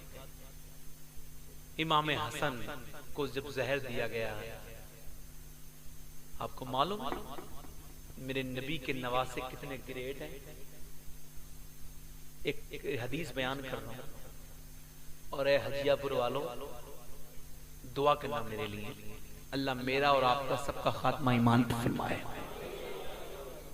हदीस बहुत ज्यादा इंपोर्टेंट है, उलमा इकराम की दुआएं चाहता हूँ, और मैं अपने शाबान भाई से, इमरान भाई से और आप सब लोग दुआएं चाहता हूँ। आखिर में मैं कुछ देना चाहता हूँ, वो भी लेके जरूर जाइएगा। मगर हजरात, मैंने कहा था कि जिसे उठना हो वो बीच में से ना उठे, ऐसे चला जाए। उसकी वजह यह है मियाँ कि जब अच्छी बात शुरू होती है, जब कोई नसीहत की बात शुरू होने वाली होती है, तो शैतान कहता है बेटे तू हमारा है, चल यहाँ मत बैठा, बस वो आदमी को लेके चल देता है। अब जो भी उठे समझ लेना इसकी शैतान से दोस्ती हो गई है। ठीक है? अब शेर सुने, तू के दर से मांग ले जो चाहे जी करे, मालिक सभी जहान की आहले रसूल है। नबी करीम अपनी बेटी से मिलने के लिए जाते हैं। इस रिवायत को अब मैं कोशिश करता हूँ रात के बाद शबान भाई तो रेफरेंस भी देना शुरू करूंगा। इस रिवायत को मुस्लिम ने भी रिवायत किया है। इस रिवायत को इमाम इब्ने हजर ने लिखा है, इब्ने हजर अस्कलानी ने। वो नकल करते हैं कि अल्लाह के रसूल अपनी बेटी के घर गए। सुभान अल्लाह नहीं बोलेंगे? जब बंदा कहता है सुभान अल्लाह, क्या कहता है? सुभान अल्लाह। अल्लाह फरमाता है फरिश्तों ये क्या कह रहा है? तो फरिश्ते कह रहे हैं ये तुझे पाक कह रहा है। अल्लाह फरमाता है मैं का तू तो पाक है मेरे परवरदिगार का, फिर तुम गवाह हो जाओ, जिसने आज मुझे दिल से पाक कहा है मैंने उसे गुनाहों से पाक कर दिया है। तवज्जो है? एक साहब कार चोरी कर रहे हैं, इसे कब्र में भी ले जाइएगा, वहां बड़ा वक्त होता है, आराम से चोप कर लीजिएगा। दिल लगा के बोलो भाई, इमाम हुसैन का जिक्र हो रहा है, जिसका सदका खा रहे हैं, काम कर रहे हैं उसके जिक्र के वक्त पे पूरी कायनात जिसका सदका खा रही है। जोर से बोलो सुभान अल्लाह। ये तो शटर गिरा लेते, अपने आप को छुपा लेते तो पता तो चलता मियाँ के कोई बात नहीं है, मगर सरेआम ऐसा नहीं करना चाहिए। मेरी बात सही है कि गलत है? बोलो। अगर हुसैन की नजर हो गई और जिदन हो गई, याद रखो अगर उठ गई एक नजर, जितने खाली है सब जाम। हाँ जरा मुस्कुरा के बोलो, दिल लगा के बोलो। मैं कभी किधर ही चल सकता हूँ, मेरा कोई भरोसा नहीं, किधर ही किस वक्त में चल जाऊं। जोर से बोलो, चूंकि मैं कभी रट के तकरीर नहीं करता हूँ, डट के करता हूँ। सुन ले, इमाम इब्ने हजर फरमाते हैं हुजूर अपनी बेटी से मिलने के लिए गए। जोर से बोलो सुभान अल्लाह। अल्लाह के रसूल अपनी बेटी से मिलने के लिए गए। मेरे आका की बेटी से हुजूर ने पूछा क्या हाल है सैयदा? कहने लगी अब्बा जान 3 दिन से कुछ खाया नहीं है। इमाम हसन और हुसैन का चेहरा भी उतरा हुआ था। कहने लगी इन्होंने भी नहीं खाया है। मेरे आका की आंखों में आंसू आ गए। मेरे मुस्तफा ने हाथ उठा दिए। खुदा की कसम नबी के हाथ अभी उठे भी न थे, मेरे इमाम का कलम चल गया। जरा गौर फरमाए, जोर से बोलें। अल्लाह के रसूल ने अपना हाथ उठाया। अल्लाह के पैगंबर का हाथ उठना था। हुजूर दुआ फरमाने ही वाले थे कि इतनी देर में दरवाजे पे बैल हुई, दस्तक हुई। नबी ने फरमाया हसन जाओ खाना आगे ले आओ। नहीं बोलोगे 2 मिनट भी नहीं लगे, जोर से बोलो जाओ खाना आ गया, जाओ खाना आ गया, खाना आ गया। अब जब खाना रख गया तो दस्तरखान रखा है, नबी की बेटी खाना खा रही है, दस्तरखान रखा है, हसन भी खा रहे हैं, हुसैन भी खा रहे हैं, खाना लगातार चालू है। मगर इतनी देर में आवाज आती है, भूखा हूँ मुझे कुछ दे दो, मैं भूखा हूँ मुझे कुछ दे दिया जाए। नबी फरमाते हैं नहीं, तेरे लिए कुछ नहीं है। पहली बार सुना है ना, पहली बार सुना है ना, और मजा आएगा, जोर से बोलो ना। ऐसा आसान नहीं लहू रोना। तवज्जो चाहता हूं। हुजूर ने फरमाया तेरे लिए कुछ नहीं है। फिर आप खाने में खाना आप तनावुल फरमा रहे, फिर आवाज आई मुझे कुछ दे दिया जाए, मैं भूखा हूं, तेरे लिए कुछ नहीं है, चलो जाओ। हुजूर फिर खाना खा रहे हैं, मगर फिर आवाज आई तीसरी बार, फरमाया कुछ नहीं है तेरे लिए। खाना खत्म, हुजूर का खाना खत्म हो गया, मगर हुजूर ने उसे जब वापस कर दिया तो खातून जन्नत ने अर्ज किया, अब्बा जान आज तक जिसने जो भी मांगा है आपने उसे दिया है, मगर आज आपने मना क्यों कर दिया? नबी ने फरमाया बेटी जो मैं जानता हूं वो तुम नहीं जानती। कहा हाँ अब्बा जान, बात जानना चाहती हूँ। कहा सुनो मेरी बेटी, वो जो तुम अभी खाना खा रही थी तुम क्या समझती हो किसी बाजार से आया? नहीं, वो बाजार से नहीं आया है, वो परवरदिगार ने जब मैंने दुआ की तो जिब्राइल के जरिए वो खाना जन्नत से भेजा गया है, जन्नत से। अब मुझे क्या लेने दिया जाए?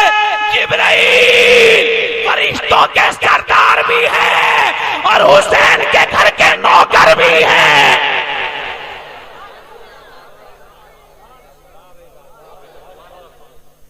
तवज्जो है। अब सुनते चले जाएं। नबी ने फरमाया बेटी जब हम खाना खा रहे थे, अब यहाँ पे तवज्जो। कुछ लोग कहते हैं मदीने में कुछ नहीं मिलता, मत जाना, मदीने में कुछ नहीं मिलता, बगदाद में कुछ नहीं मिलता, अजमेर में कुछ नहीं मिलता, कलियर में कुछ नहीं मिलता, देवा में कुछ नहीं मिलता, बरेली में कुछ नहीं मिलता, यहाँ कुछ नहीं मिलता, कुछ नहीं मिलता, गैरुल्लाह कोई नहीं दे सकता, कोई नहीं दे सकता, कोई नहीं दे सकता, कोई नहीं दे सकता, देगा नहीं, मिलेगा नहीं। अब उसके लिए रिवायत नबी ने फरमाया बेटी जब वो जो भीख मांगने वाला अगर इंसान होता तो दे देता। शैतान था, शैतान बोलो शैतान था। और जब उसने सुना, उसे पता चला कि जन्नत का खाना आया है, तो उसने सोचा एक लुकमा खा लूंगा, तो जो जन्नत का लुकमा खा लेगा उस पर जहन्नम की आग हराम हो जाएगी, तो मैं बच जाऊंगा जहन्नम से। वो लेने आया था, मैंने मना कर दिया। अब वो जब गली की तरफ को गुजरा, किसी ने कहा कहां से आ रहा? नबी के घर से। कहा क्यों गया था? भूखा था, खाना खाने। खाना मिला? कहा नहीं मिला। अरे बोले मिलता है, नहीं मिलता है, मिलता नहीं मिलता, कुछ नहीं मिलता। सियाबी कह रहा है तू तो खाने की बात करता है। अबू बकर को सदाकत मिली है, उमर को अदावत मिली है, उस्मान को सखावत मिली है, अली को शुजाअत मिली है, वहां से तो जन्नत का कुछ नहीं मिलता है। तो सुनो, नबी सबको देते हैं मगर शैतान को नहीं देते। अब अगर कोई ये कहे मदीने वाला कुछ नहीं देता या अजमेर वाला कुछ नहीं देता, तो समझ लेना या तो शैतान है या शैतान की नाजायज औलाद है। क्या बात है? नारे रिसालत। ये साहब निकल के गए, समझ रहे मैं देख नहीं रहा हूँ, बड़े खुश होके जा रहे थे कि मैं जोश में। जोर से बोलो, दिल लगा के बोलो, मुस्कुरा के बोलो। अब सुनो, मेरे नबी ने फरमाया है, मेरे मोइनुद्दीन सुन, है मेरे अजमेर वाले सुन, जब तेरे पास मांगने हिंदू आए तो दे देना, जब ईसाई आए तो दे देना, जब बुद्धिस्ट आए तो दे देना, मुसलमान आए तो दे देना, मगर किसी शैतान को मत देना। अब तुम पहचानो कि हिंदुस्तान में शैतान कौन है। अरे सुनो, हिंदू नहीं कहते कि ख्वाजा नहीं देता, ईसाई भी नहीं कहते ख्वाजा नहीं देता, सिर्फ भी कहते हैं ख्वाजा नहीं देता, वही शैतान है।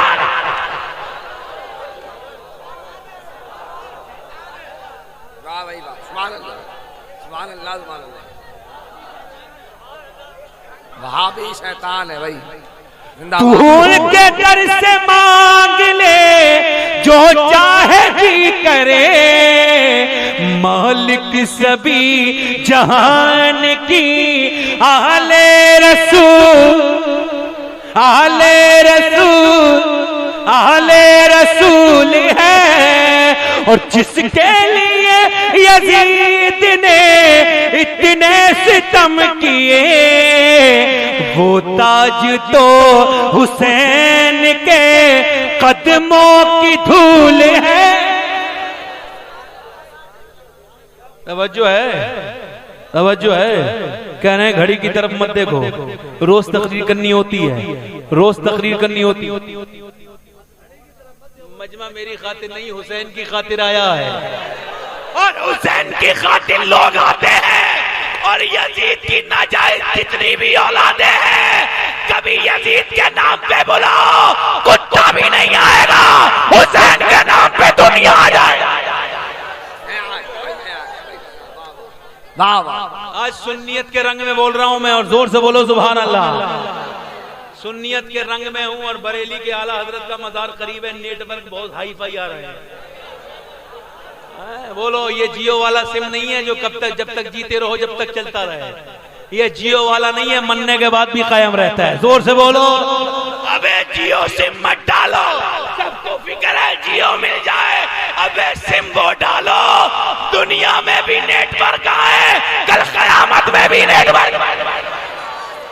तवज्जो है कि वाह भाई वाह वाह। तवज्जो है कि नहीं? मैंने बहुत दिनों पहले क्या बात से बोले सुभान अल्लाह, सुभान अल्लाह। अब सुन लीजिए, आप करबला नाम है दर्द का, करबला नाम है। आपने फजीलतें इतनी सुन ली, आपने बहुत फजीलतें सुन ली, मगर मेरी इस बात पर अब ध्यान दें आप हज़रात। अल्लाह शाकिर भाई के बच्चे को शिफा अता फरमाए। अभी वो चले गए, उसकी तबीयत खराब है बच्चे की, अल्लाह हर बच्चे को शिफा अता फरमाए। मुझसे अभी किसी साहब ने कहा था किसी की तबीयत खराब है, हाँ जिसे भी बुखार चल रहा है, तो रब्बुल आलमीन अपने हबीब। मगर एक बात सुनो यार, एक बात कहना चाहता हूँ, हाथ से अपने दिल को याद किया। मैं ये बात क़यामगाह पे कह रहा था, ये बात आई थी, कुछ लोग बैठे थे, मैंने कहा था सुनो, अगर हमें अल्लाह कोई हमारी गुनाह की सजा दुनिया में ही दे दे और आखिरत में न दे, तो अच्छी बात है कि नहीं है? बोलो बोलो बोलो बोलो, अच्छी बात है कि नहीं? बोलो अच्छी बात है कि नहीं? तो कभी मुसलमानों तुम जब बीमार हुआ करो तो भी अल्लाह का शुक्रिया अदा किया करो। मेरे नबी फरमाते जब कोई बीमार होता है मेरा उम्मती तो गुनाह ऐसे झड़ते जैसे सर्दियों के मौसम में पेड़ पे से पत्ते झड़ते हैं। तू उनके दर से मांग ले जो चाहे जी करे, मालिक सभी जहान की हाले रसूल। हज़रत अब जरा मैं उस बात पर लेके जाता हूँ अपनी बात को, मुस्कुरा के कहें या रसूल अल्लाह, या रसूल। देखो नौजवानों, बस यहाँ से मेरी बात को ध्यान देना। इमाम हसन है, कौन खेल रहे हैं, इमाम हुसैन भी, दोनों में कुश्ती हो रही है, और ये दोनों पहलवान अली के अखाड़े के पहलवान हैं। और ऐसा सुनो, कोई पहलवान तो सिर्फ एक आदमी को चित करता है, तवज्जो चाहता हूं, वाह। और मेरे हुसैन ने तो पूरी यजीदियत को चित करके रख दिया। नबी फरमा रहे हैं हुसैन, तवज्जो है कि नहीं है? नई नई बातें खुल रही हैं, जोर से बोलो, तवज्जो है कि नहीं है? नबी ने अब हुसैन कह रहे हैं तो मेरे नबी फरमा रहे हैं हसन हुसैन को गिरा लो। हुसैन कह रहे हैं, हुसैन इसके बारे में तो सैयदा मखदूमा सैयदा फातिमा ज़हरा रज़ियल्लाहु अर्ज कर रही हैं, अब्बा जान बड़े से कह रहे हैं हम, छोटे को गिरा लो। कहा फातिमा जो मैं जानता हूँ वो तुम नहीं जानती। सुनो, जब मैं हसन से कह रहा हूँ ना गिरा लो, तो दूसरी तरफ जिब्राइल खड़े हैं, वो हुसैन से कह रहे हैं हुसैन हसन को गिरा लो। अब सुनो, तवज्जो तवज्जो चाहता हूँ, बताओ दुनिया में कोई ऐसा माँ का बेटा पहलवान पैदा हुआ है कि जिसे नबी दाव पेच सिखा दे, उस हसन हुसैन को गिरा ले? तभी तो 22,000 ने 72 की टक्कर नहीं रोक पाए। तो इमाम हसन की बात कर रहा था, बड़ी अच्छी तबीयत के मालिक इमाम हसन, चेहरा बिल्कुल हुजूर की तरह, जोर से बोलो सुभान अल्लाह। हसन है, हसन कहते हैं खूबसूरती, जिसे खूबसूरत होता है उसी हसन कहते हैं। क्या बात है। आपको बताओ जिसे नबी हसन कह दें भाई सुभान अल्लाह। अल्लाह अल्लाह। अब तवज्जो चाहता हूँ, मैं करबला में जाना चाहता हूँ, आप मेरे साथ आए तो आ चले और गौर करें। एक तपती हुई रेस से पहले का ये वाकया कि मेरा नबी का बड़ा नवासा उसे जहर दिया गया है, और जब इमाम हसन को जहर दिया गया, इमाम हसन के मुंह से आपका कलेजा नीचे को गिरता था। जहर इतना खतरनाक था कि कलेजा कट कट के बाहर आ गया था। इमाम हुसैन आए, आके बोले भाई बताओ किसने तुम्हें जहर दिया है? मेरे इमाम ने फरमाया हाथ उठाओ। का आप उसके खिलाफ दुआ करेंगे? का नहीं। फिर का हमारा आगे काम नहीं है। भाई तुम याद करो, मेरे भाई याद करो कि जब हम छोटे छोटे थे और रात को हमारी माँ जब मुसल्ले पे रोया करती थी, तुझे याद नहीं है हुसैन कि कितना रोया करती थी हमारी वालदा? हम दोनों भाई उठ जाया करते थे। मैंने एक दिन अपनी अम्मी से पूछा था, अम्मी जान आप पूरी रात रोती क्यों रहती हैं? तो मेरी अम्मी ने मुझसे कहा था, मेरी अम्मी ने मुझसे फरमाया था कि बेटे मुझे और कोई गम नहीं है, सिर्फ तुम्हारी नाना की उम्मत की बेचैनी रुलाती है, तुम्हारा नाना की उम्मत का गम रुलाता है। ए हसन मुझे तुम्हारे नाना की उम्मत का गम रुलाता है। मैंने एक दिन पूछा था, अम्मी जान आप नमाज में हमेशा दुआ करती हैं मगर कभी ना हसन के लिए, ना मेरे लिए, ना हुसैन के लिए, ना अब्बा के लिए, आप हमेशा दूसरों के लिए मांगती हैं। तो मेरी माँ ने मुझसे कहा था, बेटे तो दूसरों के लिए मांगा कर, तुझे अपने लिए मांगने की कभी जरूरत नहीं होगी, अल्लाह तुझे इतना दे देगा। हुसैन मैं हाथ उठाता हूँ जबकि मेरा कलेजा कट रहा है, जबकि मैं अपने रब के हुजूर जाना चाहता हूँ। मुझे जिसने जहर दिया है मैं उसे माफ करता हूँ। तू आमीन कह दे और दुआ कर मेरे परवरदिगार। मेरे नाना पूरी जिंदगी मेरे नाना अपनी उम्मत के लिए रोते रहे थे, आज हसन अपने कातिल को माफ करता है। ऐ परवरदिगार तू मेरे नाना की उम्मत को माफ फरमा दे। इमाम हसन के आखिरी अल्फाज थे। अब करबला के मैदान को आपने कहा है तो मैं कोशिश करता हूं, ये मेरे घर की बात है, मेरा इमाम चला है, एक खूबसूरत नौजवान है जिसके चेहरे को अल्लाह ने इतनी जाज़बियत बख्शी थी कि उसका चेहरा किसी दुनियादार की तरह नहीं था बल्कि अल्लाह के प्यारे हबीब की तरह था। जिसने हुजूर को देख के हजरत अली अकबर को देखा है, इमाम पाक मदीने वाले जब दिल को सुकून देना चाहते थे, उन्हें हुजूर को बहुत मिस करते थे, हुजूर को बहुत याद करते थे, तो आवाज दे के हजरत अली अकबर को बुलाते थे और कहते थे, ऐ शहजादा हुसैन तेरी सूरत बिल्कुल हमारे आका की तरह है। अब मैं अपनी बहनों से गुजारिश करता हूँ, जरा ध्यान दे दे मेरी बात पे, आपसे भी गुजारिश करता हूँ। मेरा इमाम से कह रहे हैं अब्बा जान इजाजत दे दें। 18 साल का नौजवान, आज अब आपका बच्चा जरा सा बीमार हो जाता है, रट जाते हैं आप लोग, उसकी सुई लगती है तो आप उन्हें लगता है कभी हुसैन के जिगर का अंदाजा लगाया तुमने, कभी उस अजीम दिल का अंदाजा लगाया तुमने। मेरे इमाम से कह रहे हैं हजरत अली अकबर अब्बा जान इजाजत दे दे। मेरे इमाम कह रहे हैं ना बेटा ना, तुझे इजाजत ना दूंगा। कहा क्यों अब्बा जान?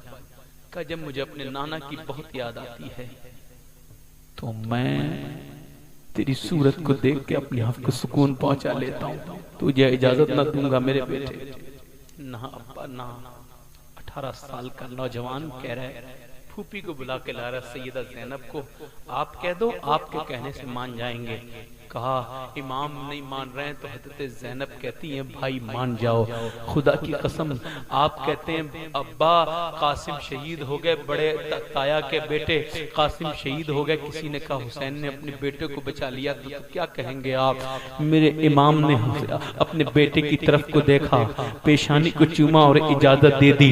अब बताओ 22,000 के लश्कर में एक 18 साल का नौजवान भेजना और वो भी भूखा प्यासा भेजना, बताओ ये क्या जंग के लिए भेजा गया है? बताओ ये जंग के लिए भेजा गया? नहीं, ये कुर्बानी के लिए भेजा गया है, ये कुर्बानी के लिए। लोग कहते हैं हजरत सैयदना इब्राहीम अलैहिस्सलाम की कुर्बानी बहुत बड़ी है।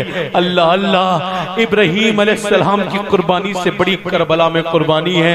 इमाम पाक की बात सुनने वाले इब्राहीम अलैहिस्सलाम ने अपनी आंखों पे पट्टी बांध ली थी। मेरा इमाम अपनी खुली आंखों से सब कुछ देख रहा था। अल्लाह अल्लाह, ये नौजवान चला है, ये जब हाशमी नौजवान अपने खेमे से बाहर निकला, जब तलवार लेकर के अली का पोता निकला है, अल्लाह अल्लाह, जमीन कांप गई। आवाज आती थी कि शेर की आमद है, कि रन कांप रहा है, रन एक तरफ चढ़ के कौन कांप रहा है? मेरा इमाम का बेटा निकला है। खेमे में एक आओ पगा का माहौल है। एक हाशमी जवान निकला है जिसकी सूरत मेरे नबी की तरह है, जिसके नक्श खूबसूरत है, जिसके नैन खूबसूरत है। जब मेरा इमाम अली अकबर चला है, अल्लाह अल्लाह, हैरत में है तमाम यजीदी जिन्होंने नबी को नहीं देखा था। अल्लाह अल्लाह, एक बूढ़ा यजीदी आंख खोलता है और कहता है बे भागो, रसूल तशरीफ ले आए हैं, रसूल तशरीफ ले आए हैं। इब्ने साद कहता है रसूल नहीं है, हुसैन का बड़ा बेटा है, इसका नाम अली अकबर है। अल्लाह अल्लाह, चेहरा ऐसा था, मगर जब अली के शेर ने कहा किसी की मां ने दूध पिलाया है जो इस 3 दिन के प्यासे से अपनी ताकत आजमा सके, है कोई मां का बेटा?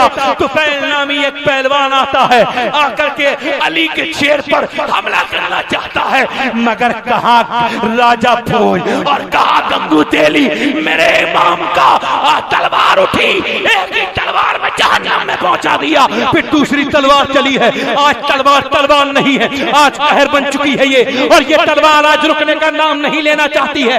3 पहलवानों को एक एक करके जहन्नम में पहुंचा चुकी है। यजीदी दौड़ते हुए आते हैं अली अकबर के मुकाबले में, मगर ये कोई आम बेटा नहीं है। इसकी रगों में शेर खुदा का खून दौड़ रहा है, इसकी रगों में फातिमा का लहू दौड़ रहा है, इसकी रगों में फातिमा का दूध दौड़ रहा है।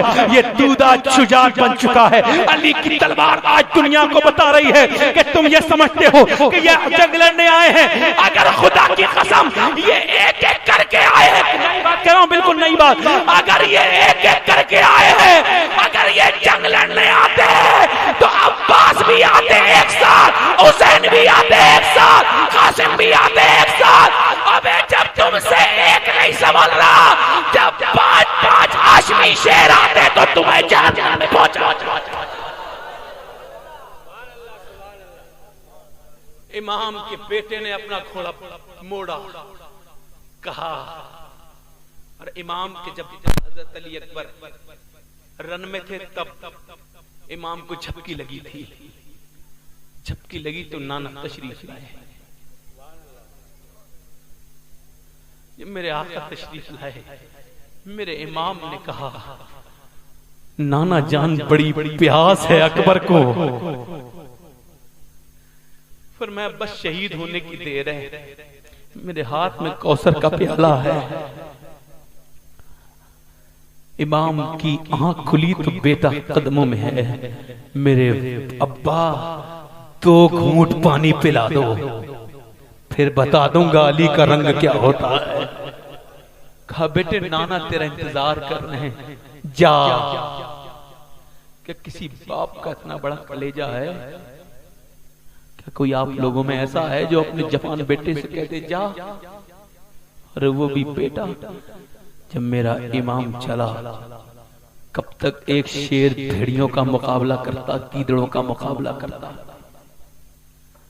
तलवार चली, चारों तरफ से नेज़े, चारों तरफ से इतने तीर आए, मेरे इमाम के बेटे के तीर इतने लगे कि आप गश खाकर जमीन पे तशरीफ ले आए। और जब गश खा के जमीन पे गिरा है मेरा इमाम,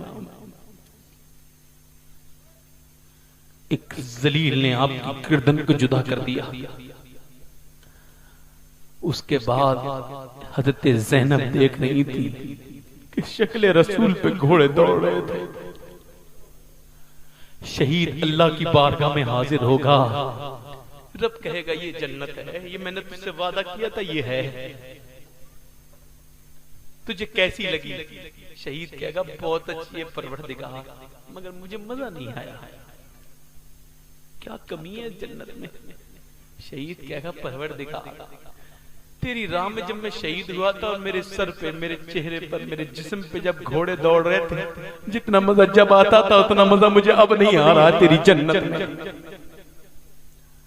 मेरा इमाम करबला के मैदान में है और अब सिर्फ इमाम ही हैं। कोई कहता है अगर शहीद करबला को प्यास ने सताया है, उन्हें पानी नहीं मिला तो मैं कलियर गया। जब मैं शहंशाह कलियर की बारगाह में पहुंचा तो कलियर का बादशाह ने मेरा हाथ पकड़ लिया।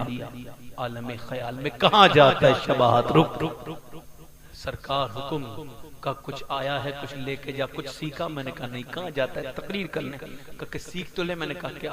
कहा कुछ लोग मुंह चलाते हैं ना मेरे बाप के खिलाफ, हुसैन के खिलाफ, कि उन्हें पानी नहीं मिला। मैंने कहा हाँ। कहा उन्हें समझाना, मेरी जिंदगी के बारे में बताना कि मैं अल्लाह का नाम लेके 12 साल तक जब खड़ा हुआ हूँ तो ना मैंने 12 साल कुछ खाया ना कुछ पिया। उनसे कह देना हुसैन के सब्र को मत नापो, अगर तुम्हारे पास पैमाना है तो पहले कलियर के सब्र, साबिर के सब्र को देखो, फिर हुसैन के सब्र को। क्या पता मैं मर जाऊं या आप में से कोई दुनिया में न रहे। एक और बात बस करूंगा और बात को भी खत्म कर लूंगा। बस ये 15 मिनट में ये बात खत्म हो जाएगी। इस बात को मैं आखिरत की तरफ लेके जाता हूँ और दुआ कीजिए अल्लाह तबारक व तआला करे मैं निभा पाऊं इस मामले को। मैं इतनी देर से इसी वक्त में जोशीली तकरीर कर रहा था कि जरा से मैं उधर आ गया तो फिर मेरा जो खिताबत का रंग है वो मुझसे रब्त बहुत देर तक रख नहीं पाएगा और मेरा जो तखय्युल है वो फिर करबला में पहुंच जाएगा। मैं उसके अलावा फिर कोई बात नहीं कर पाऊंगा। इमाम करबला में हैं और अब कह रहे हैं बहन ज़ैनब रोना मत, चीखना मत, चिल्लाना मत। क्या कोई ऐसा भाई होगा जो अपने आप को शहीद करवाने जा रहा हो? सामने भूखे यजीदी कुत्ते खड़े हैं और मेरा इमाम शहीद होने के लिए जा रहा है। तो क्या कोई ऐसा बहन होगी जो कह देगी जाओ, नहीं रो रही? वो बहन जिसने हजरत अब्बास अलमबरदार के बाजू कटते हुए देखे, वो बहन जिसने अपने दोनों बच्चों की लाशों को अपनी गोद में लेके अल्लाह का शुक्र अदा किया है कि आज ज़ैनब की कुर्बानी अल्लाह तूने कबूल कर ली, आज ज़ैनब कामयाब हो गई। लोग कहते हैं कि करबला वालों के लिए आंसू मत बहाने चाहिए। अबे आंसू को कह के आते हैं? आंसू दिल की आवाज होती है। खुदा की कसम जिसके दिल में आले मोहम्मद की इश्क नहीं है वो मोमिनी नहीं है। हाँ ये राफियों के तरीके ये सब गलत है, ये ढोल बोल ये सब चीजें तो बिल्कुल बेकार है, बेकार है। मेरा इमाम है। बहन रोना मत, चीखना मत, चिल्लाना मत। मैं दिल्ली एयरपोर्ट पर था, एक साहब अरब को जा रहे थे। मैंने उसकी बहन को रोते देखा, पूछ लिया तुम क्यों रो रही हो? मेरा भाई अरब जा रहा है। मैंने कहा वो आ जाएगा और अगर आजाद वीजा हो गया जब तुम चाहोगी आ जाएगा। कहा आपको मालूम है मुझे दिल से बर्दाश्त नहीं हो रहा है। मैंने कहा एक तो ये बहन है, एक करबला वाली बहन है, एक करबला की ज़ैनब है जो अपने भाई को शहीद होने के लिए जाता हुआ देख रही है। कह रही है ना ना मैं नहीं डूंगी। इमाम चल दिए हैं करबला की तरफ को। जब मेरे इमाम ने अपने सर पे अपने नाना का इमामा बांधा, हाथ में तलवार ली, ऐसा नहीं लगता था कोई 3 दिन का भूखा हुआ वो बाप घोड़े पे चढ़ा है जिसके बेटा जवान शहीद हो चुका है। जिसका जवान बेटा मर जाए उसकी हालत देखी आपने। मगर ये नहीं था। आज जब घोड़े पे चढ़ने की बात आई थी तो अली की शुजाअत नजर आ रही थी। जब घोड़े पे मेरा इमाम चला है, फातिमा के लाडले का आखिरी दीदार है, हश्र का हंगामा बपा है मयाने अहले बैत। मेरा इमाम चला है मगर घोड़ा चलने के लिए तैयार नहीं है। मेरा इमाम अपने घोड़े से कहता है चल, मगर घोड़े के रोने की आवाज सुनता है मेरा इमाम। मेरा इमाम घोड़े की आवाज सुनता है, देखता है कि छोटी सी सकीना है जिसने घोड़े की बागें थाम ली है। मैं नहीं जाने दूंगी अब्बा। मेरे इमाम ने अपनी बेटी को गोद में लिया, फरमाया बेटी तेरे नाना के दीन को बचाने के लिए जा रहा हूं, तेरी दादी के वादे को निभाने जा रहा हूं, और तुझे अल्लाह के लिए, हम किसके हवाले रहेंगे? तुझे अल्लाह के हवाले। तो नन्ही सकीना ने कहा अगर अब्बा ऐसी बात है, अगर अल्लाह के हवाले तो फिर खैर से जाइए। इमाम चल दिया। बहन चीखना मत। आखिरी मरहलों में मेरी तकरीर है, बड़ी ध्यान से सुनने की बात है। चीखना मत, चिल्लाना मत। बहन कह रही है ठीक है। अब करबला में इमाम की तलवार चली है। तलवार का रंग जब ये देखा है लोगों ने, जब वो तलवार लोगों को काट रही है, जलील करके गाजर मूली की तरह गिरा रही है, तो जिन्होंने अली की तलवार नहीं देखी थी, हुसैन की तलवार देखते हैं, कहते हैं जब इस बेटे की हुसैन की तलवार में ऐसा रंग है तो फिर अली की तलवार का आलम क्या होगा। किसी ने कहा तुम तलवार से तो हरगिज नहीं जीत सकते, ये भूखा जरूर है मगर नबी का नवासा है, ये भूखा जरूर है मगर अली का बेटा है। मेरा इमाम दिया है, और अल्लाह करे तो इस दर्द को हम बांटें और लोगों को बताएं कि करबला है क्या, करबला में क्या बचाया गया है, करबला में इज्जत नहीं बचाई गई है।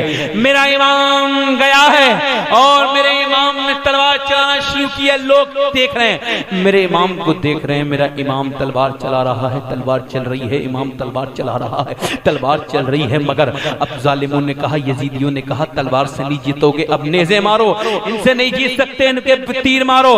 और वो बहन अपने खेमे से अपने भाई के चेहरे को देख रही है, मगर आज उसकी सिसकियां रुक नहीं रही हैं, आज उसके आंसू रुक नहीं रहे हैं। आज वो देख रही है कल तक सब थे, मगर आज कल तक अब्बास अलंबरदार शहीद हुए थे, मेरे पास मेरा भाई हुसैन था, ये सोच करके कल नहीं होंगे हुसैन। ज़ैनब ने देखी भाई की सूरत तमाम रात। मेरा इमाम जब करबला के मैदान में खड़ा है और एक तीर आकर के इमाम के जब सीने में लगता है, तो वो बहन जिसने अपने बेटों के टुकड़ों पर चीख नहीं निकली थी, जिसकी आज जब अपने भाई के सीने में तीर लगते देखा तो बहन की आह निकल गई। ऐसी आह थी पूरा करबला में आवाज पहुंच गई। मेरा इमाम समझ गया आज मेरी बहन ने जब्त का दामन छोड़ दिया है। इमाम ने घोड़े को मोड़ लिया है, घोड़ा मुड़ के आ गया है। मेरे इमाम के घोड़े के न जाने कितने तीर लगे हैं, मेरे इमाम की पीठ पे तीर फुके हुए हैं, मेरे इमाम के बेशुमार जख्म है, मगर फिर भी मेरा इमाम कहता है आज हमारी बहनें क्या कर रही हैं देखो, आज हमारी बीवियां क्या कर रही हैं देखो, आज हमारी शादियों में क्या हो रहा है देखो, और इस हुसैन की बात को भी देखो। क्या ये ढोल बजाना हुसैनियत है या ये शोर मचाना हुसैनियत है? हुसैनियत देखो। मेरा इमाम कह रहा है बहन क्या तेरी चीख निकली है ज़ैनब? हज़रत ज़ैनब ने कहा हाँ भाई, जब आपके सीने में तीर लगा तो मैं बर्दाश्त नहीं कर पाई, मैं बर्दाश्त नहीं कर पाई, ए भाई मैं बर्दाश्त नहीं कर पाई। भाई ने कहा मेरी बहन मैं अपने बेटों को बचाने नहीं आया था, मैं अपने अली असगर को बचाने नहीं आया था, मैं अपने बेटे कासिम को बचाने नहीं आया था, मैं शरीयत बचाने आया था, शरीयत। और बहन तेरी आवाज बाहर निकला शरीयत के खिलाफ है। नाना की हदीस है कि औरत की आवाज भी औरत है।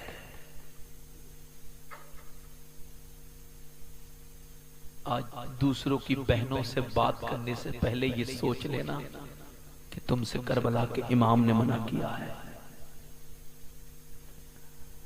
मेरा इमाम सब कुछ लुटाकर दीन को बचा रहे हैं। सजदे में जा रहा है मेरा इमाम जा रहा है सजदे में। पूछना चाहता हूं, मैं हुसैन की औलाद हूं, आप हुसैन के मानने वाले हैं। सिर्फ नारे लगाने से क्या होगा? इमाम ने तपती हुई रेत पर कोई मुसल्ला नहीं बिछाया था, अपना खून से वुज़ू किया था। सजदे में मेरा इमाम गया था, कहा अम्मी जान आप तो सुबह को उठा ले भी लेती थी, हुसैन नहीं उठाएगा। हुसैन ने झुका दिया तो झुका दिया, अब नहीं उठाएगा। ऐ मेरी माँ, हदीस में आता है जो जिस हालत में शहीद होगा क़यामत के दिन ऐसे ही उठाया जाएगा। मेरा हुसैन सजदे में उठाया जाएगा। खुदा की कसम, हुसैन जब तक सर नहीं उठाएगा जब तक अपने चाहने वालों को जन्नत का मुज़दाना दिलवा देगा। मगर मैं पूछना चाहता हूँ, एक आदमी था जो 2 रकात नमाज पढ़ के रोज इमाम हुसैन को उसका सवाब इरसाल करता था, भेजते था। एक दिन करबला वाले दिन उसने इमाम हुसैन को ख्वाब में देखा तो मेरा इमाम का चेहरा ढका हुआ था।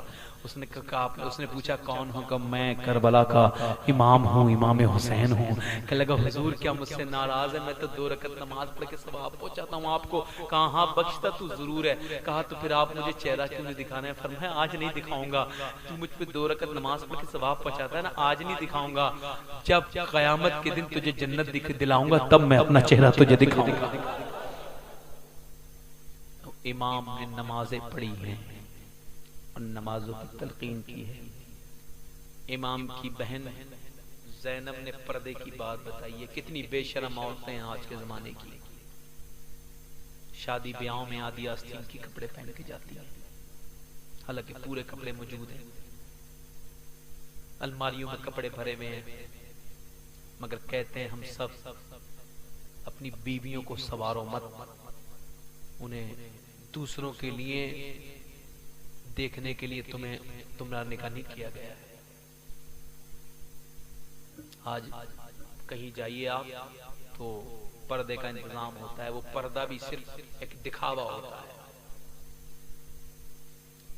चचेरे भाई से पर्दा है, खालाजाद मामूजाद भाई से पर्दा है, मगर कहां पर्दे रहे। करबला की ज़ैनब करबला के बाद जब निकल के जा रही हैं, इस दर्द भरी रिवायत को भी सुन लें आप, क्या गुजरी होगी मेरे नबी के दिल पर। सैयदा मखदूमा सैयदा ज़ैनब करबला के मैदान से निकल के जा रही हैं, सर पे चादर है, चेहरा नीचे को झुका हुआ है। एक जालिम ने कहा अभी भी इनकी इज्जत बरकरार है, छीन लो चादर। एक आदमी ने नेज़े से, हाथ से नहीं, नेज़े से इस तरह से, जब खातून जन्नत की बेटी के सर पे दुपट्टा छीन लिया गया बीच मैदान में, तो सैयदा मखदूमा ने अर्ज की नाना जान खबर लीजिए। इमाम जब करबला जा रहे थे तो मकाम वैजा पर किसी ने पूछा था आप क्यों जा रहे हैं? इमाम मत जाइए, जालिम बदबख्त लोग हैं। फरमाया हाँ मुझे मालूम है वो मुझे शहीद करेंगे, मेरी बच्चियों के साथ अच्छा सुलूक नहीं करेंगे। फिर आप क्यों जा रहे हैं? कहा मैं कयामत तक के लिए मिसाल बनना चाहता हूँ कि जब कोई ताकतवर किसी कमजोर को सताए तो वो अल्लाह की रहमत का नाम लेके उसके सामने खड़ा हो जाए। कोई तो मिसाल होनी चाहिए पूरी दुनिया के लिए। हुसैन मिसाल। ऐसा नहीं है हुसैन इब्ने अली को कोई पहले से सब पता था। हजरत जिब्राइल ने आकर खबर दी थी बेटा आपका शहीद होगा। हुजूर ने ये नहीं कहा मेरे रब मेरे बच्चे को बचा ले, नहीं, या अल्लाह हुसैन को सब्र अता फरमाना। क्या फरमाना? ज़ैनब सलामुल्लाह अलैहा का सर नंगा हो गया। जब छोटी सी थी कुरान पढ़ रही थी, मेरी बहनें सुन लें, अल्लाह के रसूल फरमाते मैंने औरतों को देखा उल्टी जहन्नम लटकी, उल्टी उनकी खोपड़ी खोल रही है। जहन्नम कितनी सख्त है, बहुत सख्त है। पिछले बयान में मैंने बयान किया था आपसे। तो क्या मैंने पूछा ये कौन है? कहा ये आपकी उम्मत की वो औरत है जो सर पे दुपट्टा नहीं रखा करती थी, ये वही औरत है। आज तुम्हें रंग किस बात का है? आज तुम जाओगी किस बात पे? तुम्हारा प्लेटफॉर्म क्या है? तुम्हारा प्लेटफॉर्म वो टीवियों में आने वाली बेकार औरतें हैं, तुम किस खबर में नहीं जाओगी, तुम छुपकली से डर जाती हो। एक कॉकरोच तुम्हें डरा देता है और तुम दिलेर इतनी हो कि अल्लाह के अजाब को दावत देती हो। रास्ते में चलते हुए क्या है ये, अपना हुस्न जमाने को दिखाना। हुस्न सिर्फ शौहर को दिखाया जाए, और हर मेकअप शौहर के लिए, हर श्रृंगार शौहर के लिए। मगर क्या मिजाज है आप लोगों का या मेरा? हम कौन सी दुनिया में जी रहे हैं? हिंदुस्तान के बहुत बड़े खतीब मेरे बहुत अजीज थे, कल उनका इंतकाल हो गया, अटैक आ गया। किसी दिन हम भी मर जाएंगे, आप भी मर जाएंगे। हमारे बाप नहीं रहे, दादा नहीं रहे, परदादा नहीं रहे, सब कब्र में चले गए। हम लोग नहीं जाएंगे क्या? भूले में जब मैयत जाती है कब्रिस्तान तो पड़ोसी मुर्दे कहते हैं, अबे तू हमारे बाद दुनिया में रहा था, तूने हमें कब्रों में आते देखा, बच्चे बीवी जुदा होते देखे, तुझे खौफ नहीं आया अल्लाह का? तूने इबादत क्यों नहीं की? कि जनाजे उठते हुए हमारे लिए काफी नहीं है? रोडों पे एक्सीडेंट, टांगे की टांगी गायब हो जाना हमारे लिए काफी नहीं है? हमें कौन समझाएगा? हम कब समझेंगे? कौन सी दुनिया में जी रही है मेरी बहनें? किसको फॉलो करना चाहती हैं वो? क्या मतलब होता है फैशन का? खुदा की कसम सबसे बड़ा फैशन क्या है मालूम है? सबसे बड़ा फैशन ये है, खुदा की कसम, जो मेरे नबी जिस फैशन को किया करते थे। मेरे नबी इतना खूबसूरत है, मेरे आका इतने खूबसूरत है, किसी माँ ने ऐसा दूसरा बेटा नहीं जना है। अल्लाह अल्लाह, मेरे नबी जब आईने के सामने खड़े होते तो कहते थे, मेरे परवरदिगार तूने जैसी मेरी सूरत बनाई है उससे ज्यादा खूबसूरत मेरे अखलाकों को बना दे, मेरा अखलाक बना। अखलाक खूबसूरती है। तुम किसके रंग में पढ़ना चाहती हो? तुम्हें जहन्नम में ले जाएगी ये चीजें। इमाम पाक की बहन छोटी सी थी, कुरान पढ़ रही थी। आखिरी बात करके बात को खत्म करता हूँ, और 2 बज गए, बस मैं 2 घंटे हो गए मियाँ, बिल्कुल भी इरादा नहीं था 2 घंटे तक बोलने का, मगर क्या हुआ कि वो बस करम हुआ सरकार दो आलम का, और वो हो गई तकरीर बिल्कुल, और वो भी नहीं की जो आप कह रहे थे, बिल्कुल अलग ही हो गई तकरीर। सुन लेना, इसमें रिकॉर्डिंग में है तुम्हारे लिए। कि अल्लाह तबारक व तआला आप सबको सलामत रखे, आबाद रखे, खुश रखे। और सैयदा खातून जन्नत से पूछा था, आप बताएं आपके मतलब का नाम का मतलब क्या है? तो आपने फरमाया था, ये बात याद रखिएगा, अभी सुनाऊंगा, पहले ये बात सुन ले, मेरी बहनें सुन ले जिनके सरों पे दुपट्टे नहीं है, वो नबी की बेटी की बात सुन ले।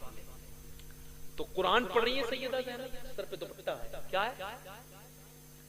अब वो गिर गया दुपट्टा, 6 साल की बच्ची पे पर्दा पड़ता है नहीं, दुपट्टा गिर गया तो कुरान पढ़ती नहीं है।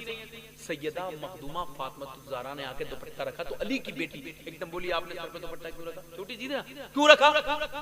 2 टोक जवाब दे दिया, जो लड़की सर पे दुपट्टा नहीं रखती है, पर्दा नहीं, उससे तेरे नाना नाराज हो जाते।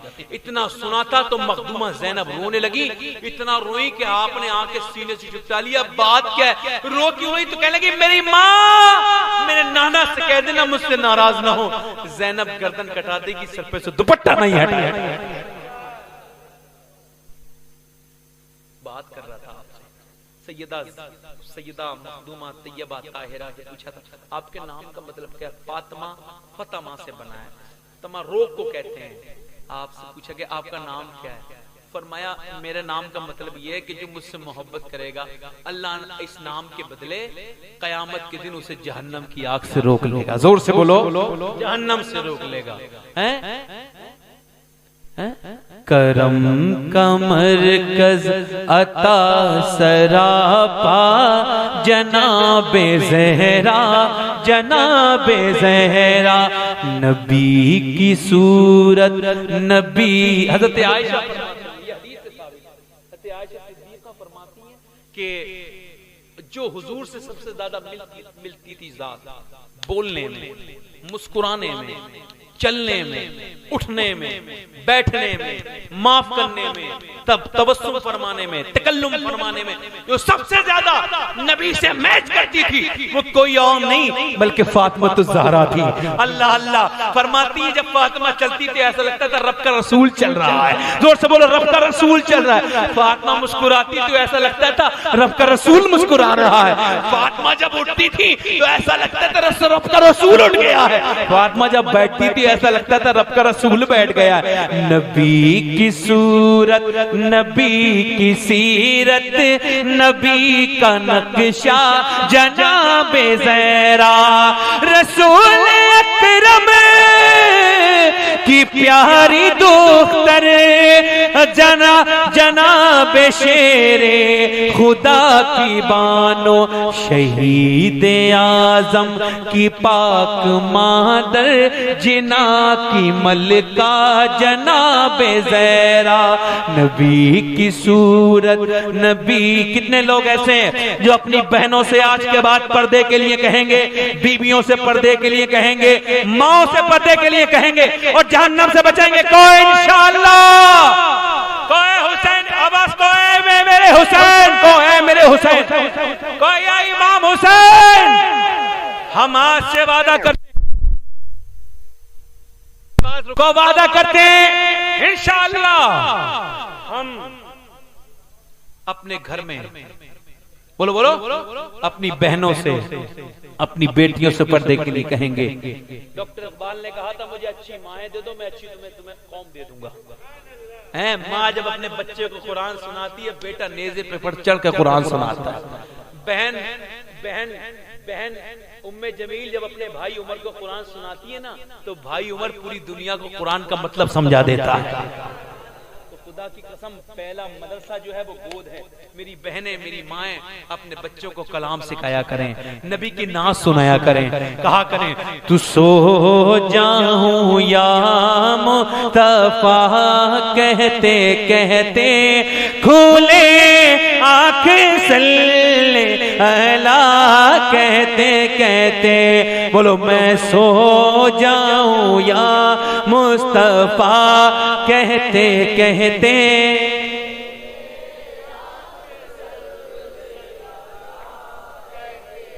ते क्या बात रजा उस चमनिस्ताने करम की, ज़हरा है कली जिसमें हुसैन और हसन फूल, अस्तग़फिरुल्लाह रब्बी मिन कुल्लि ज़म्बिन व अतूबु इलैह, व युतइमून अत-तअमा अला हुब्बिही मिस्कीनन व यतीमन व असीरा। अल्लाह फरमाता है, अल्लाह को, अल्लाह की राह में वो लोग जो खिलाते हैं यतीम को, मिस्कीन को और कैदी को। ये खाना नबी की बेटी ने खिलाया था, उसका जिक्र अल्लाह ने कुरान में फरमा दिया। मिजाज यही था कि इसी आयत पे तकरीर करूं, मगर मूड अलग चला गया। मेरे परवरदिगार का फजल हुआ, बिल्कुल नया बयान हो गया। मेरे रब की बारगाह में दुआ भी है कि मेरा परवरदिगार मेरी जबान गंदी को न देखे, अपने महबूब के कलाम को देख ले, और हमारे आने और सुनने को गंदगी को न देखे। वो परवरदिगार अपनी रहमत कामला से हमें नमाज़े पंजगाना पढ़ने की तौफीक अता फरमावे, और हमें जो बीमार हाल में शिफा अता फरमाए। और लोगों, अपनी माओ को अपने घर में नौकरानी बना के मत रखो, महारानी बना के रखो, तभी तुम दुनिया में कामयाब हो सकते हो। वमा अलैना इल्लल बलाग। अस्सलामु अलैकुम। और सुनिए एक मिनट, क्या